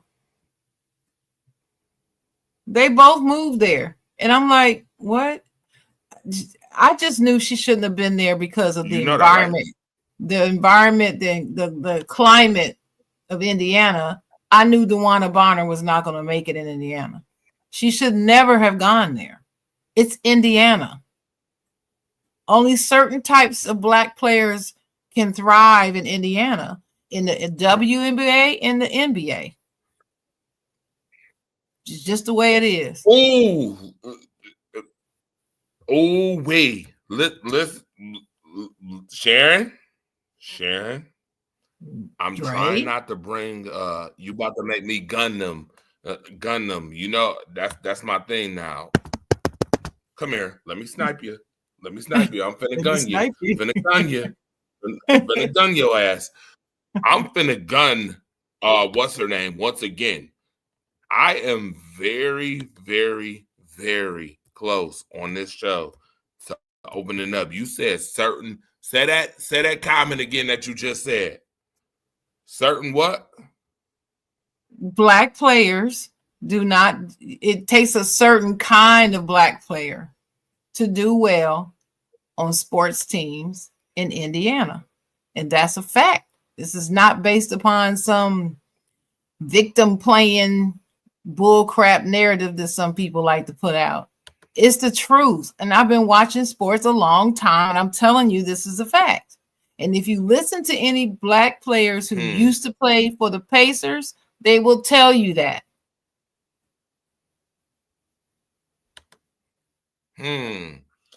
So okay, go ahead with your Aaliyah Boston comment, because I know where you're going. You knew it was coming. But you know, I will not. That you set that up on purpose. You set that up on purpose, and you know I did not. I'm finna go in. No, I did not. I'm finna go I will in. not. You know me. I will not accept any Aaliyah Boston slander from you, though. You know that's my girl. I love me some Aaliyah Boston now.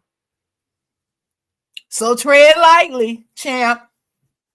Sharon, I'm trying my best. I'm trying my best not to put a certain player on blast again. But I'm telling you, and this is just stuff I noticed.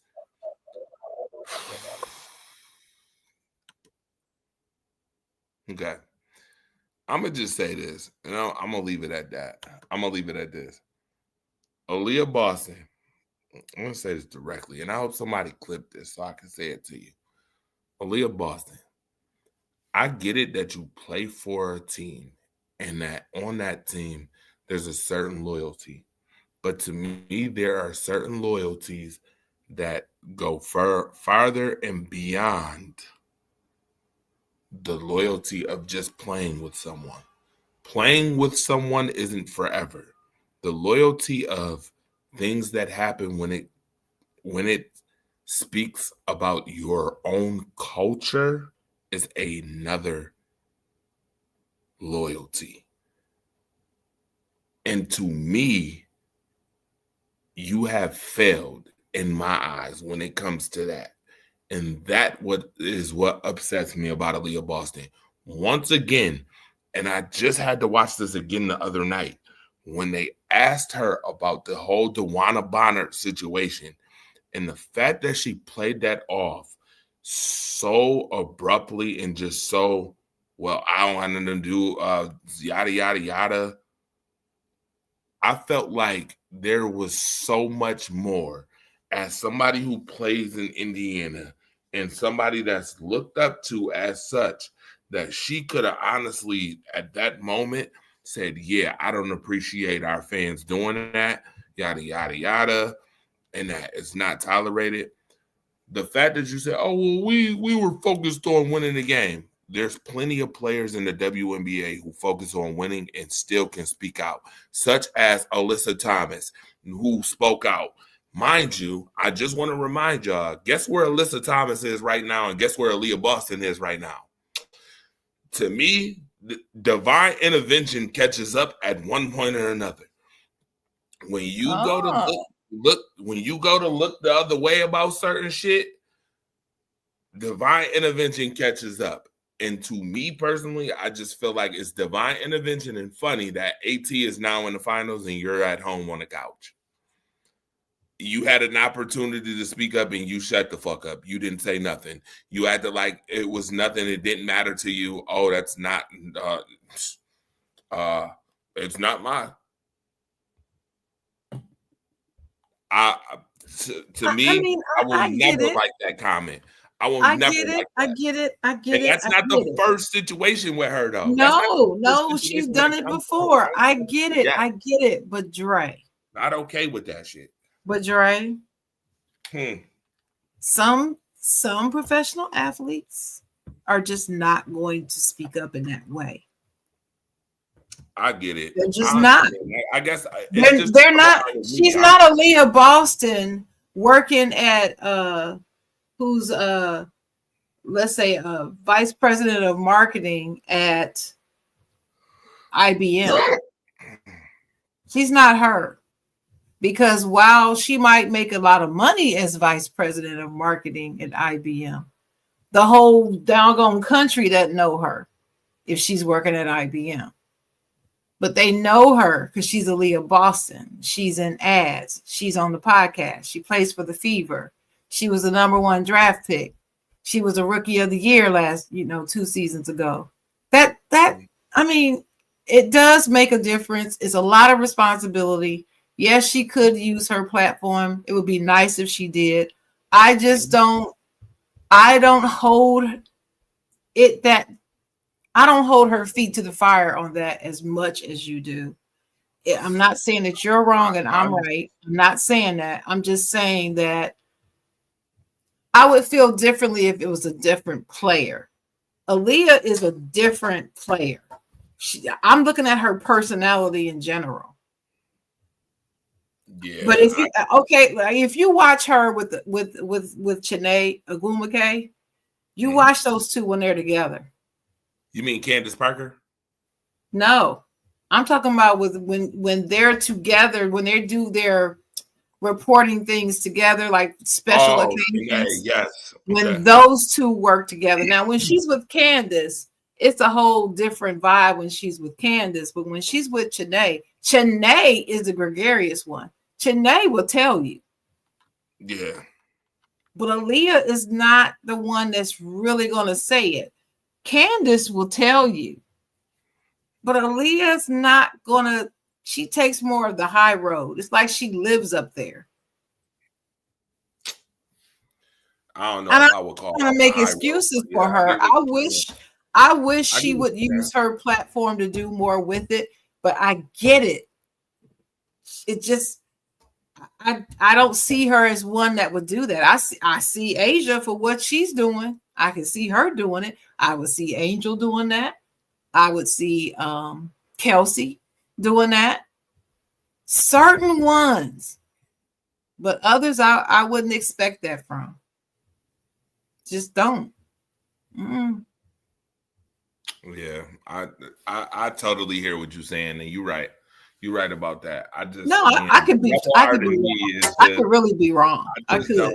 The rebel heart in me just is like, yo. Oh, wait a minute. Now you know, I got a rebel heart. No. I'm just saying. No. I'm thinking in general. I'm not talking as far as you. I'm not comparing me to anybody. I'm just saying, the rebel heart in me doesn't like that she comes off as the let me save face to save position. Right. Staying safe. Yeah, well, I mean, there's something to wanting to stay safe. I get it. So a lot of people look at that as being a coward. A lot of people think it's cowardice. And in some instances, I agree that person would be a coward by not saying something, but it just depends to me, and I can't fully explain to you the nuances of the differences either. No, but I just don't feel, she doesn't bring that feeling out of me. But I understand where you're coming from. Yeah, I respect what you're saying. I totally get you. Now, speaking of somebody who spoke up, this is Nafisa Coller's exit interview, which was shocking.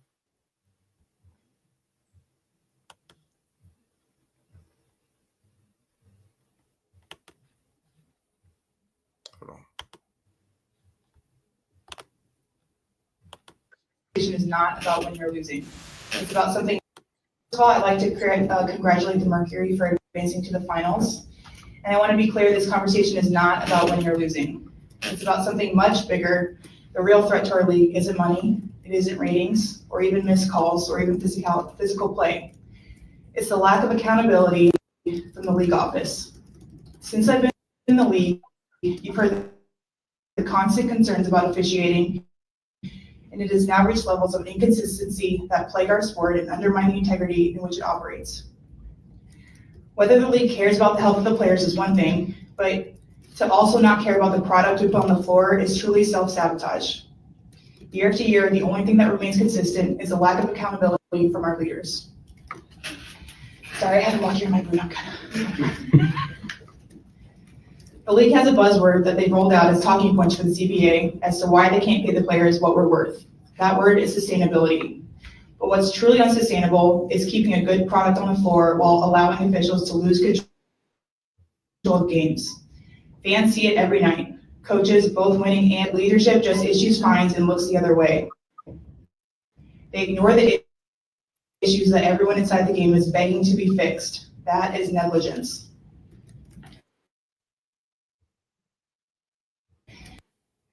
How she planned to address the officiating issues in our league. Her response was, well, only the losers complain about the refs. I also asked how she planned to fix the fact that players like Caitlin, Angel, and Paige, who are clearly driving massive revenue for the league, are making so little for their first 4 years.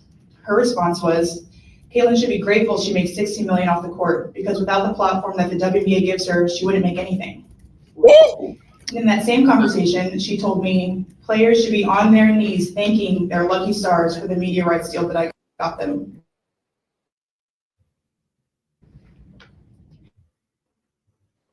That's a mentality driving our league. The league believes. I have the privilege of watching my husband run a league where he has to balance 100 different things at once. I won't pretend the job's easy, but even with all that on his plate, he always takes the time to reach out when he sees an injury, whether it's unrivaled or even during the WNBA season. That is what leadership looks like. It's the human element. It's basic integrity, and it's the bare minimum any leader should embody. This year alone, I've gotten calls, texts, and well wishes from so many players across the league. Those moments remind me that sometimes there are things bigger than the results this game we play. But do you know who I haven't heard from? Kathy, who telling my agent that she doesn't believe physical play is contributing to injuries.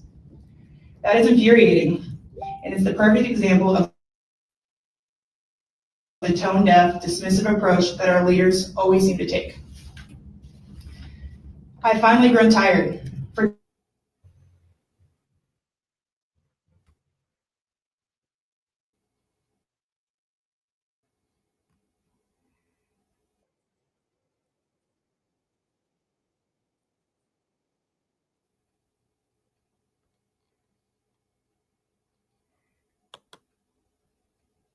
Come on now.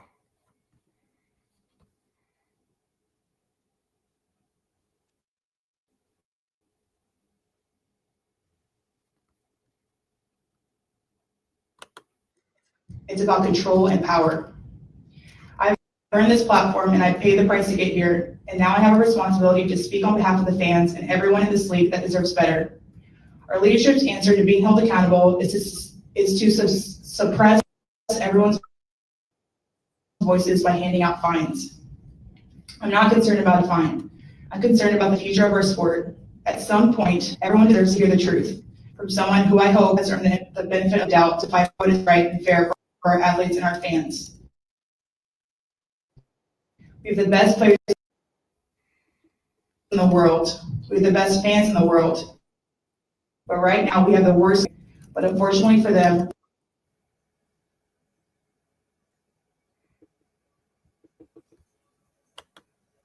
hold on one second.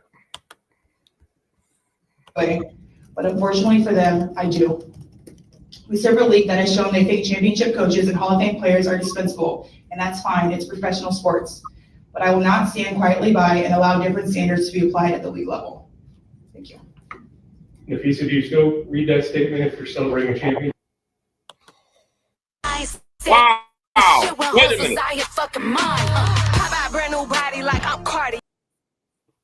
Watch this. Do you notice something? What? Did you hear what the reporter's first question was after that? Yes.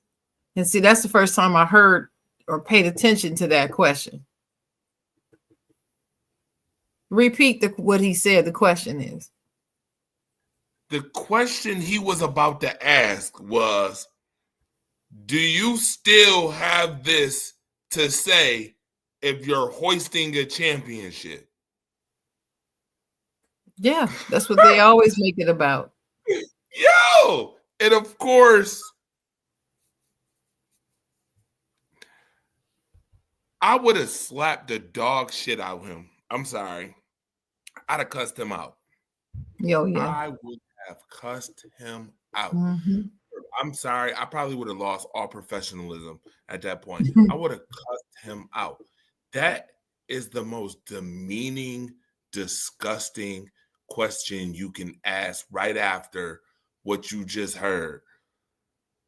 To me, that is a smack in Nafisa's face to say, pretty much, listen, you wouldn't be saying this shit if you won the championship. Right. Your mouth would have been shut if you would have won the championship. Mm-hmm. If you wasn't hurt, you wouldn't be saying that. What that implies is gross. It's gross. But is it unusual? He pretty much just questioned her integrity and character with that question. It's gross. I agree.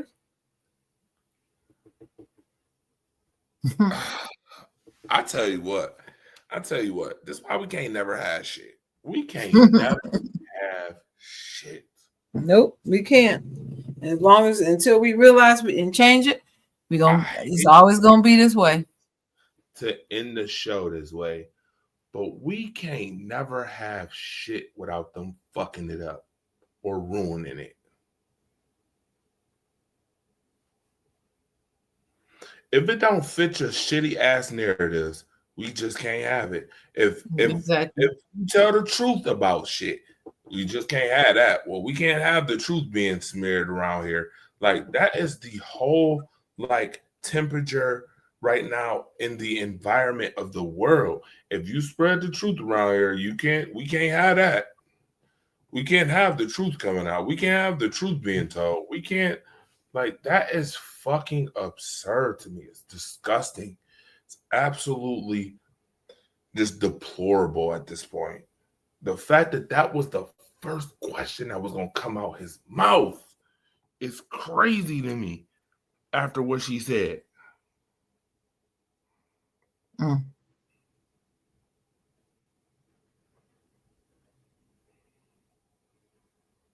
That is typical. I'll say it. That is typical buffoonish. And you can't take this the wrong way when I say it, because I'm literally specifically saying what it is. So don't say, oh, he's talking about all folks. No. This is typical buffoonish behavior. Mm-hmm. Typical buffoonish white people behavior. So if you're not a buffoon and you are the Caucasus Mountains and you're Caucasian, then I'm not talking about you. Not talking about you. So don't get all up, get your back up. If you get offended, it must mean because you're a buffoon. Because to be offended, there has to be some truth to it. Mm-hmm. So I'm telling you, what I just heard as a journalist, I would have turned around. See, I'm mad as hell. See, Sharon, this is why I say that journalism is so important. We started off the show talking about respecting journalism. You gotta respect it. That's why we need more journalism around. Because as soon as he would have said that, my question, first of all, I'd have started off, Nafisa, I'm so sorry for the white buffoonish behavior that you just had to be exploited by that stupid ass question that he just asked. Mm-hmm. I'm sorry. But what exactly besides the referees are you referring to? I need you to get deep into that, because she mentioned referees, but she also mentioned other stuff. And that other sure has something to do with certain fan bases who do not know how to behave themselves.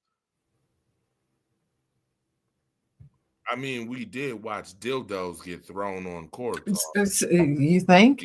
I mean, we did just watch people say shit and get kicked out of the same arena multiple times. The same arena multiple times this year. We did watch that, right? Yes. I'm sure she's alluding to some of that as well. Sure. I need you to be specific. Yeah. Some of that. Now is the time to be specific. Some of those things that people tried to say were made up. No, they weren't. Yes. I need you to get specific. If you're gonna let the dog off the leash, I need you to let him out the gate too. You feel me? If you're gonna let him outside and he's gonna be off the leash, I need you to let him out the gate. You might as well go all the way at this point. You done came out publicly and done put on, but I need you to come out the gate. Come on. Come on. And again, it's a journalist's job to get the absolute truth. To get the truth from people. And that's why I'm so serious. That's why I'm so serious about it when I say the words I'm a journalist. Not that stupid ass question he asked though. That was dumb as hell. No. I'd have slapped him. No. And just like anything else, there's always bad actors in every industry. You can't use them to judge the whole industry. Media gets a bad rap. Because of buffoonery as such. Because of a few pieces of buffoonery. Buffoonery. I just can't. But I can't believe he turned around and asked that. That was the first, bro. You saying all that and you hosting the traffic? Yes. Yep. I'd have said, listen, I'd have said it. I'm gonna tell you right now, I'd have said that. What I just said, I would have repeated. I would have repeated it. Because it's not about that. It's not about wins and losses for me. The first question, if he'd have came out his mouth and I'm in there and I'm in that, and I'm in the same space as him, and he'd have came out his mouth and said that to Nafisa, I'd have turned around and said, Nafisa, I'm sorry for the buffoonish white typical behavior that these medias display. The typical buffoon-ish white behavior that you just had to be exploited to. But can you give us more in-depth details on what you speak of when you say there's certain issues that are not being held accountable as it pertains to the league, as it pertains to the game in itself? Let's hear that. That's the question you ask. The hell? That's the real question that need to be asked. You mentioned a portion. Well, while you got the exit interview and the time to now, please let us know fully. What they gonna do? Fire you? They can't fire you off the team. What the hell they gonna do? Nope. What is Kathy gonna do? Fine you? I'm shocked we didn't hear about her getting fined after that exit interview. I'm sure it's coming. I'm surprised we didn't hear that. I'm sure it's coming. The response was like, I can't believe I was characterized that way. Did you hear a response? Yeah, it was whack. I'm sorry that she feels that way, and I'm focusing on doing the best for this league or whatever. Chad, you're doing the best for your pocketbook. That's what you focus on. Yeah. She don't care about them players. And matter of fact, a good example was used in the fact that she's not focused on the players. Elena Delle Donne retired. She announced her retirement. This is Elena Delle Donne. Yeah. Have you heard that the WNBA is doing anything to celebrate her? Nope. They did. They celebrated Diana. They celebrated Sue. Yeah. They celebrated all these other players. They haven't said a peep about how this is going to be her last season. They should have been advertising this with every turn, not only because it's good ratings, but also to show that you care about your talent. Yeah. They didn't. I tell you what. They've handled it. I feel like they need to go ahead and get a new commissioner.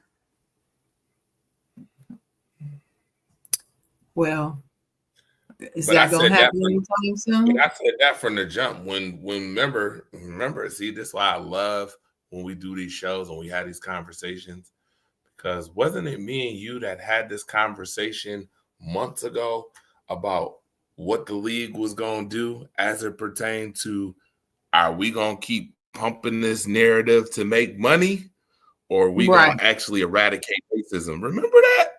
Remember we had these conversations. Right. And now it's rearing its head again with what you just heard Nafisa Collar said. So guess what that means, Sharon? We wasn't oblivious at all. No. We was right about what we were saying. We were right all along. And now it's coming full circle. All along. It's coming full circle, Ray. We tried and nobody listened. People didn't want to I tell you, to me, it's just amazing to me how people live in denial. Ugh. They live in it and for it.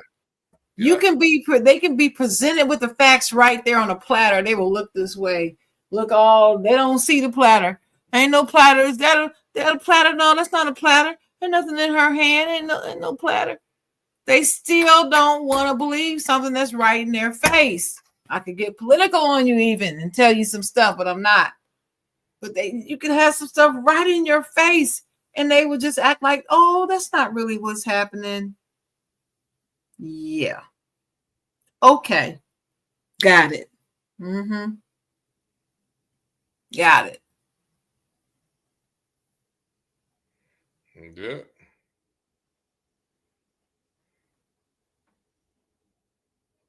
What's that noise? Oh, every Thursday I hear some noise that don't sound familiar coming from around here. Just some noise, loud horns and stuff. I don't know. But anyway, yeah, that's my take on that. I respect Fee for the words that she said. I believe she's right. I agree with Stephen A. Smith, who said that the commissioner needs to step down. I agree with that. I believe that they have no confidence in her. And yeah. Wait a minute now. Wait a minute. What's up? Wait a minute. What? I'm not letting him off the horn like that. Who? Stephen A. Smith. What?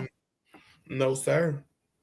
I will not let him off the hook because he is the same one who literally told us about the golden goose and the golden egg. And I asked this question before. If there's a golden goose, who's the golden egg? Because Stephen A. was like, well, there's going to be some. This is what I hate about corporate media, too. They don't want to directly come out and just say what the fuck it is. And it pisses me off. You get paid millions of dollars to, what's the word? Pussyfoot? Is that the word? Yeah, pussyfoot around with it. Yeah, let's not shuck and jive and beat around the bush. There you go. Right. Beat around the bush. To pussyfoot and beat around the bush. Sir, you could have came out directly and just said, yep, you know what? All this hate and shit is coming out because Angel did something that she did, and they didn't like it. They was okay with her doing it to Raven, but wasn't okay when Angel returned the favor. Wasn't okay with that. You could have just said that. Instead, you wanted to beat around the bush and say, well, because they making all this money now because, those folks, those casuals, now all of a sudden want to care about the WNBA because there's a rivalry involved. Yeah, golden goose and golden egg. Well, who's the golden goose? Is she the golden egg? Who the golden goose? I'm still trying to figure this one out. I was trying to figure it out. If she the golden egg, you gotta protect the golden egg. No, the hell you don't gotta protect the golden egg. Get rid of that motherfucker and pay nothing. I'm so serious. Get rid of the buffoonery if you're gonna do that. And I'm gonna be honest. With that being said, I will say this, and I see I'm so direct. I'm not gonna pussyfoot with this. If the Indiana Fever next year come in with that team and they start off slow, and Caitlin Clark give you the same performance she gave you this year, I'm sitting her ass on the bench. Yes, I said it. I'll be the first one to say it. Yeah, I'm sitting her ass on the bench. I'm tired of the buffoonery. It's time. As the jig is up, Sharon. The jig is up. All that hype is up. I think she's a good player, but I think that they overhyped her so much that they have ruined that girl. I'm gonna be honest.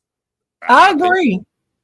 And I'm telling you right now, and for people who think that that's all of a sudden going to change all of a sudden, I don't see it changing. And y'all all owe Diana Taurasi an apology. Thank you. I was about to say that. And yada, yada, yada. No, the hell she wasn't. She told the Diana Taurasi. Told the truth. What's her name? What's the coach? Becky Hammond. Yeah. And Asia Wilson. Yeah. She told the truth. And Cheryl Swoops. Yeah. Cheryl Swoops got it the worst out of all of them. Yes. Just hate. Sir, when you are less than 4% from what you claimed brung everybody to the dance on the road, I don't want to hear that. I don't want to hear it. And then they come up with all these excuses. Well, she averages 9 assists a game. Excuse me. I'll come on the show and I'll say this one too, and we could debate this till the cows come home. She's not better than Alyssa Thomas. She's not better than AT. No. I'll debate it till the cows come home. Alyssa Thomas averages 9 assists a night and gives you the same point production and gives you more rebounds. Alyssa has more triple doubles than anybody in the league. AT, we're talking about. Right. As a point guard. So give me the buffoonery that y'all want to give me about how she's so much better. She ain't. That's Alyssa Thomas in the finals. Because she know what to do with her team. Hello, quietly. And quietly, you want to know who I think gonna win the finals? Phoenix. Phoenix is winning. Watch what I tell you. I don't know, man. They're evenly matched. That's why they are very evenly matched. I think I need to watch them tomorrow before I make my first guess. You gonna get a game in first before you pick your team? Yeah, because they're evenly matched. I'm happy if the Aces win. I'm happy with it, but I'm not a fan of Phoenix. I'm not a fan of Phoenix in anything. I don't care what the sport is. No, so I never root for Phoenix. Never. Arizona, Phoenix, none of that. Something to be said when you beat the champs, and then you got the coach fired on top of beating the champs. There is something to be said about that. And to me, Phoenix has looked damn good. The Aces have looked great. Phoenix has looked damn good in these playoffs. Damn good. They beat what? They beat matter of fact, hell, they beat the best 2 teams who played in the finals last year. They got New York and then Minnesota. They got them both. They got them both. Yeah, I was thinking about that the other day. I'm like, damn, he said about that. They beat the Liberty and the Lynx. I was like, damn. But the refs helped. The refs helped. That's what you missing, baby. The refs helped. I want to hear that. And I'm gonna be honest. I don't care, Mom. You gonna hear it. You gonna hear it from me. And I don't ever blame refs for nothing. But I'm just saying, they help too. Phoenix, I would back off some of that hyper, some of that piling on of the goodness on them because they got some help from the 13th man. Phoenix said? Yeah. Okay. Yeah. Do you know how many? Listen. Okay. We're gonna see this series in Phoenix. Let me say this. Let me say this. But I don't think if Nafisa even played that Phoenix would have lost, even with Nafisa playing the rest of game 4 or game 5. I don't believe that the refs had anything to do with her injury. I believe that was a clean pick. That was clean. It just so happened she got injured when it happened. I don't think that AT did anything wrong. But what I'm saying is all night and in that series and others, there were some blatant calls that were missed. Well, the refs been missing blatant calls in every damn game. I know that. I know. But I'm just saying for this team, you were talking about how they beat the champions and the other team from last year. They beat them both. Yeah, but they had some help.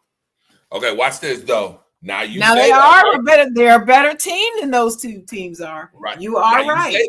If you gonna look at that, you are right. Because the Liberty, they were never quite themselves this season. No.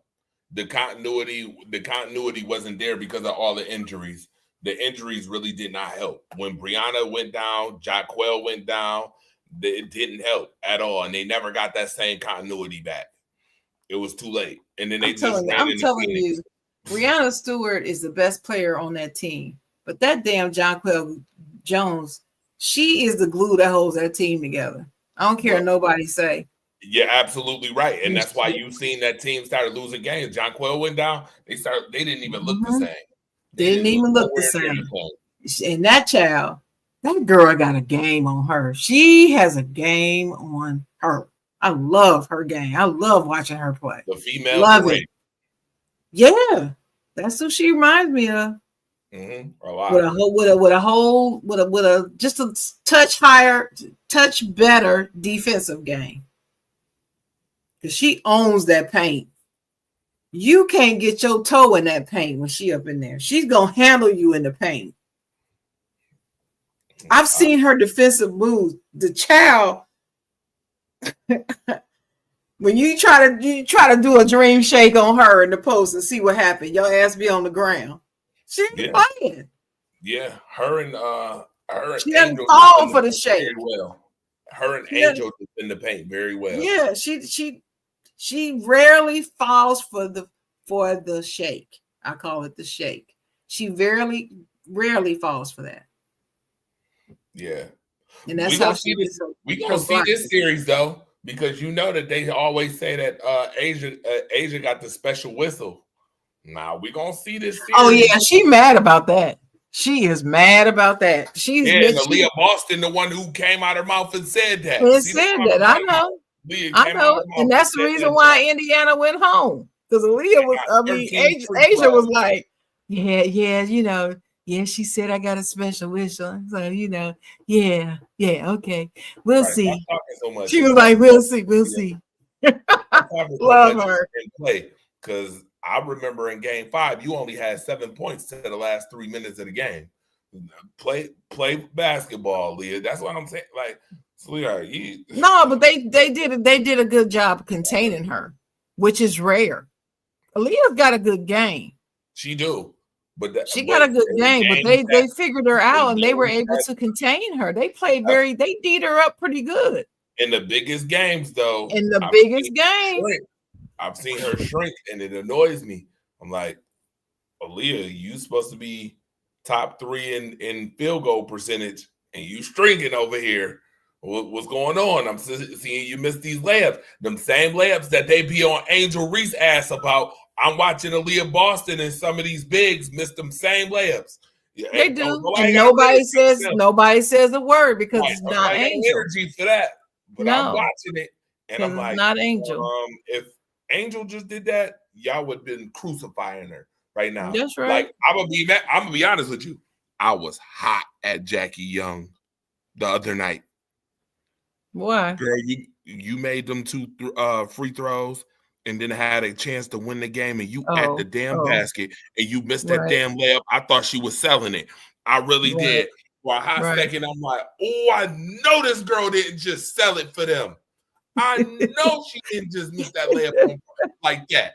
Oh, I was hot. The whole overtime, I'm hot. I'm like, y'all better make up for this and make up for it now. You heard Asia during the post game said we shouldn't even have been in that situation. Nope. I know what she meant by that too. Yeah. Someone missing wide open layups at the end of the game, easy ones that you would have made. Any others? Yo, I thought she was selling. I was so hot at Jackie Young. I'm like, I know you didn't just drop 26 points tonight just to sell at the end of the damn game for y'all to lose, for this team to. Because could you imagine? I just want you to think about this now. Can you imagine if the Fever would have made the finals? Oh my God. The shit that oh my God. You thought that was bad, what I showed you. But wait a minute. And that they did it versus the Aces. Yup. You would have never heard the end of that. Nope. And you would have heard, oh, it's because of yada yada yada, and it's because the CC fans can't stand Asia. They can't stand Asia because Asia is the best player in the league. But they say that Caitlin is the best player in the league, and they know that Asia is the best player in the league. They know it. They're not going to tell you. No, Sharon. You go deeper than that. She's not just the best player in the league. She's the face of yes. League. She's the face of the league. Conversation came up earlier. Yes. And I told you I told you then she's the face of the league, and you agreed. She is the face of the league, period. No matter how much people wanted to be the other girl, they wanted to be her because she's the cash cow and she's this and she's that. Yes, she is, but she's not the face. But you just heard Nafisa in the exit interview name 3 players. Notice she named 3. She didn't name 1. She named 3. Nafisa named her, Angel, and Paige. She sure did. Beckers. And I know why she named those 3. The respect that those ladies give Paige is awesome to me. Again, the vets respect her. Why? Because she didn't come in the league talking crap, and neither did her fans. Because even the fans that said when Paige Becker gets to the W, she's going to be a force to be reckoned with. They never said, us Paige fans never said, oh, she's better than everybody in that league right now. She going to come in and she going to kick all of y'all asses because y'all can't play. Paige fans don't talk like that. We don't talk like that. And she played for UConn, who I hate. I hate UConn. Hate that school.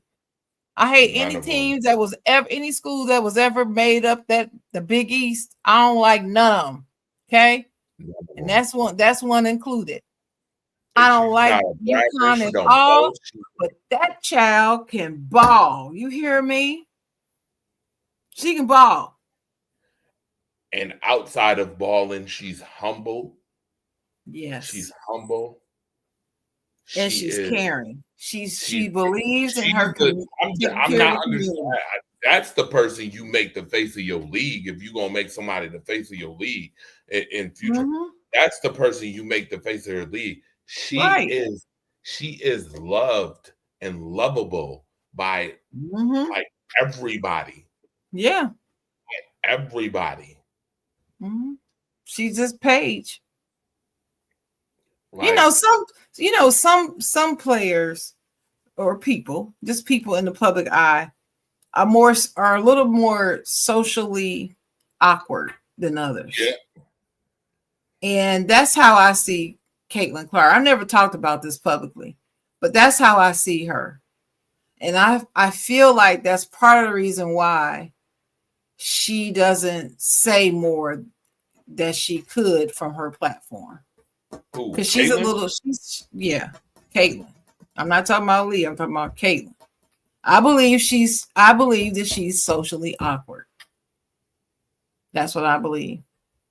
She doesn't have the personality, the warm personality, the all in fun personality, the people all gravitate to you personality. You can tell that when Paige walks in a room, people gravitate to her. You can feel it, you can see it. Angel is the same way. Angel walks in a room and people look and then they stare and they want to know they want to know more about her. You see Caitlin walk in a room. If you didn't know that was Caitlin Clark, nothing draws you to her. That's how I feel from when I'm watching her. That's the energy that I see. I don't see that from her. It's nothing. I don't dislike Caitlin Clark. Like I said, she repped the Big Ten. You know, I'm all Big Ten. So I was pulling for Caitlin in Iowa to kick ass in the tournament. I really was. But them girls, the other team, they wasn't having it. And she didn't have a whole lot of help. She had my girl Kate. She had Kate and the other chick. But that's it. And I love me some Kate Martin. But anyway, good show. Absolutely a good show. It's almost 1 o'clock. Yes, it is. I gotta get up. I gotta be at work 6 o'clock. What are you looking at? Are you watching the show? Nah, it was a highlight that I was looking at. Golly, Lord have mercy. But yeah, all day to me, all day. I don't even know how this is a debate anymore. I don't know how this is a debate. People will try to tell you that the other one is better than the other, but I don't. I knew Paige was better. I knew she was better watching her this last season. First of all, the season before her injury, I felt like she was better then. I mean, she was a great player then. You know, I wasn't looking at Caitlin. I wasn't looking at Caitlin back then, but I know then Paige was better than Caitlin was back then. Even then, right? She was just a better player. And then out the season, then she comes back and wins the freaking championship. Really? Yeah, Caitlin sent her home too, though. It's okay. Yeah, but we also know that see, once again, I gotta tell the full story now. We also know that was a bogus ass call that they made in that game, though. That moving screen on Aaliyah Edwards late in that game, right? That game, you ain't called that all night, and you ain't telling me I watched Iowa enough. Iowa set about 100 screens per game. You didn't call one illegal screen the whole night, but you waited to the last 10 seconds of the game to call that one. They did.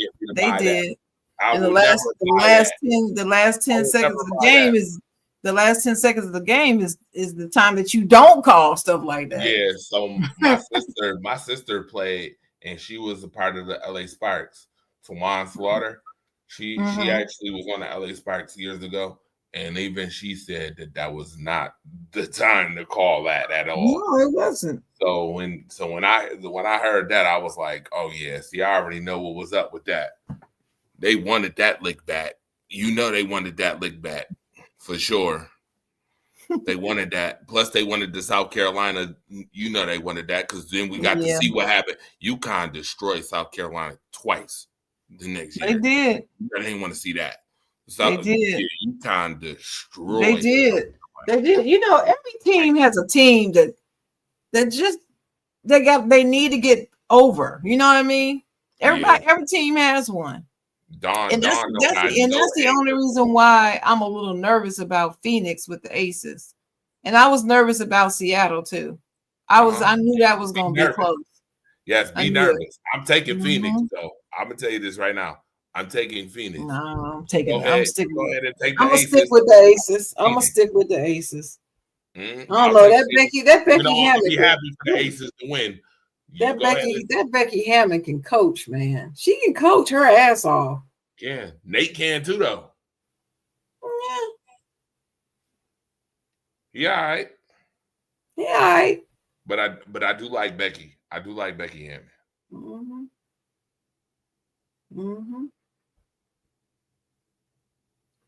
Yeah, I definitely like Becky Hammond for sure. All right. Well, it's been real. It's been fun. I'm gonna get my tail on. I'm hungry as hell. It's almost 1 o'clock. You can't eat now. You better drink you some water, go to bed. Shit, I be eating. I be eating. Well, it was a good show. Once again, shout out to Asia Wilson, MVP. Absolutely. Shout out to Aaron Rodgers, my quarterback, number 8, Pittsburgh Steelers. The Steelers. And the Steelers O-line. Shout out to the MVP of the show, Sharon Mullen. No, that'd be you. That's you. In the building, for sure. So we'll see y'all next Thursday, I'm sure. You know you will. Aces in 5. It's a 7-game series. That's right. For the first time, this first 7-game series. Oh, but you got them winning in 5 games? Got them winning in 5. It's going 7. It's definitely going 7. Aces in 5. All right, we will see. Aces in 5. I'm getting aggressive now. Aces in 5. Come on, Asia. Barring injury, they winning. All right, we're gonna find out. Said it.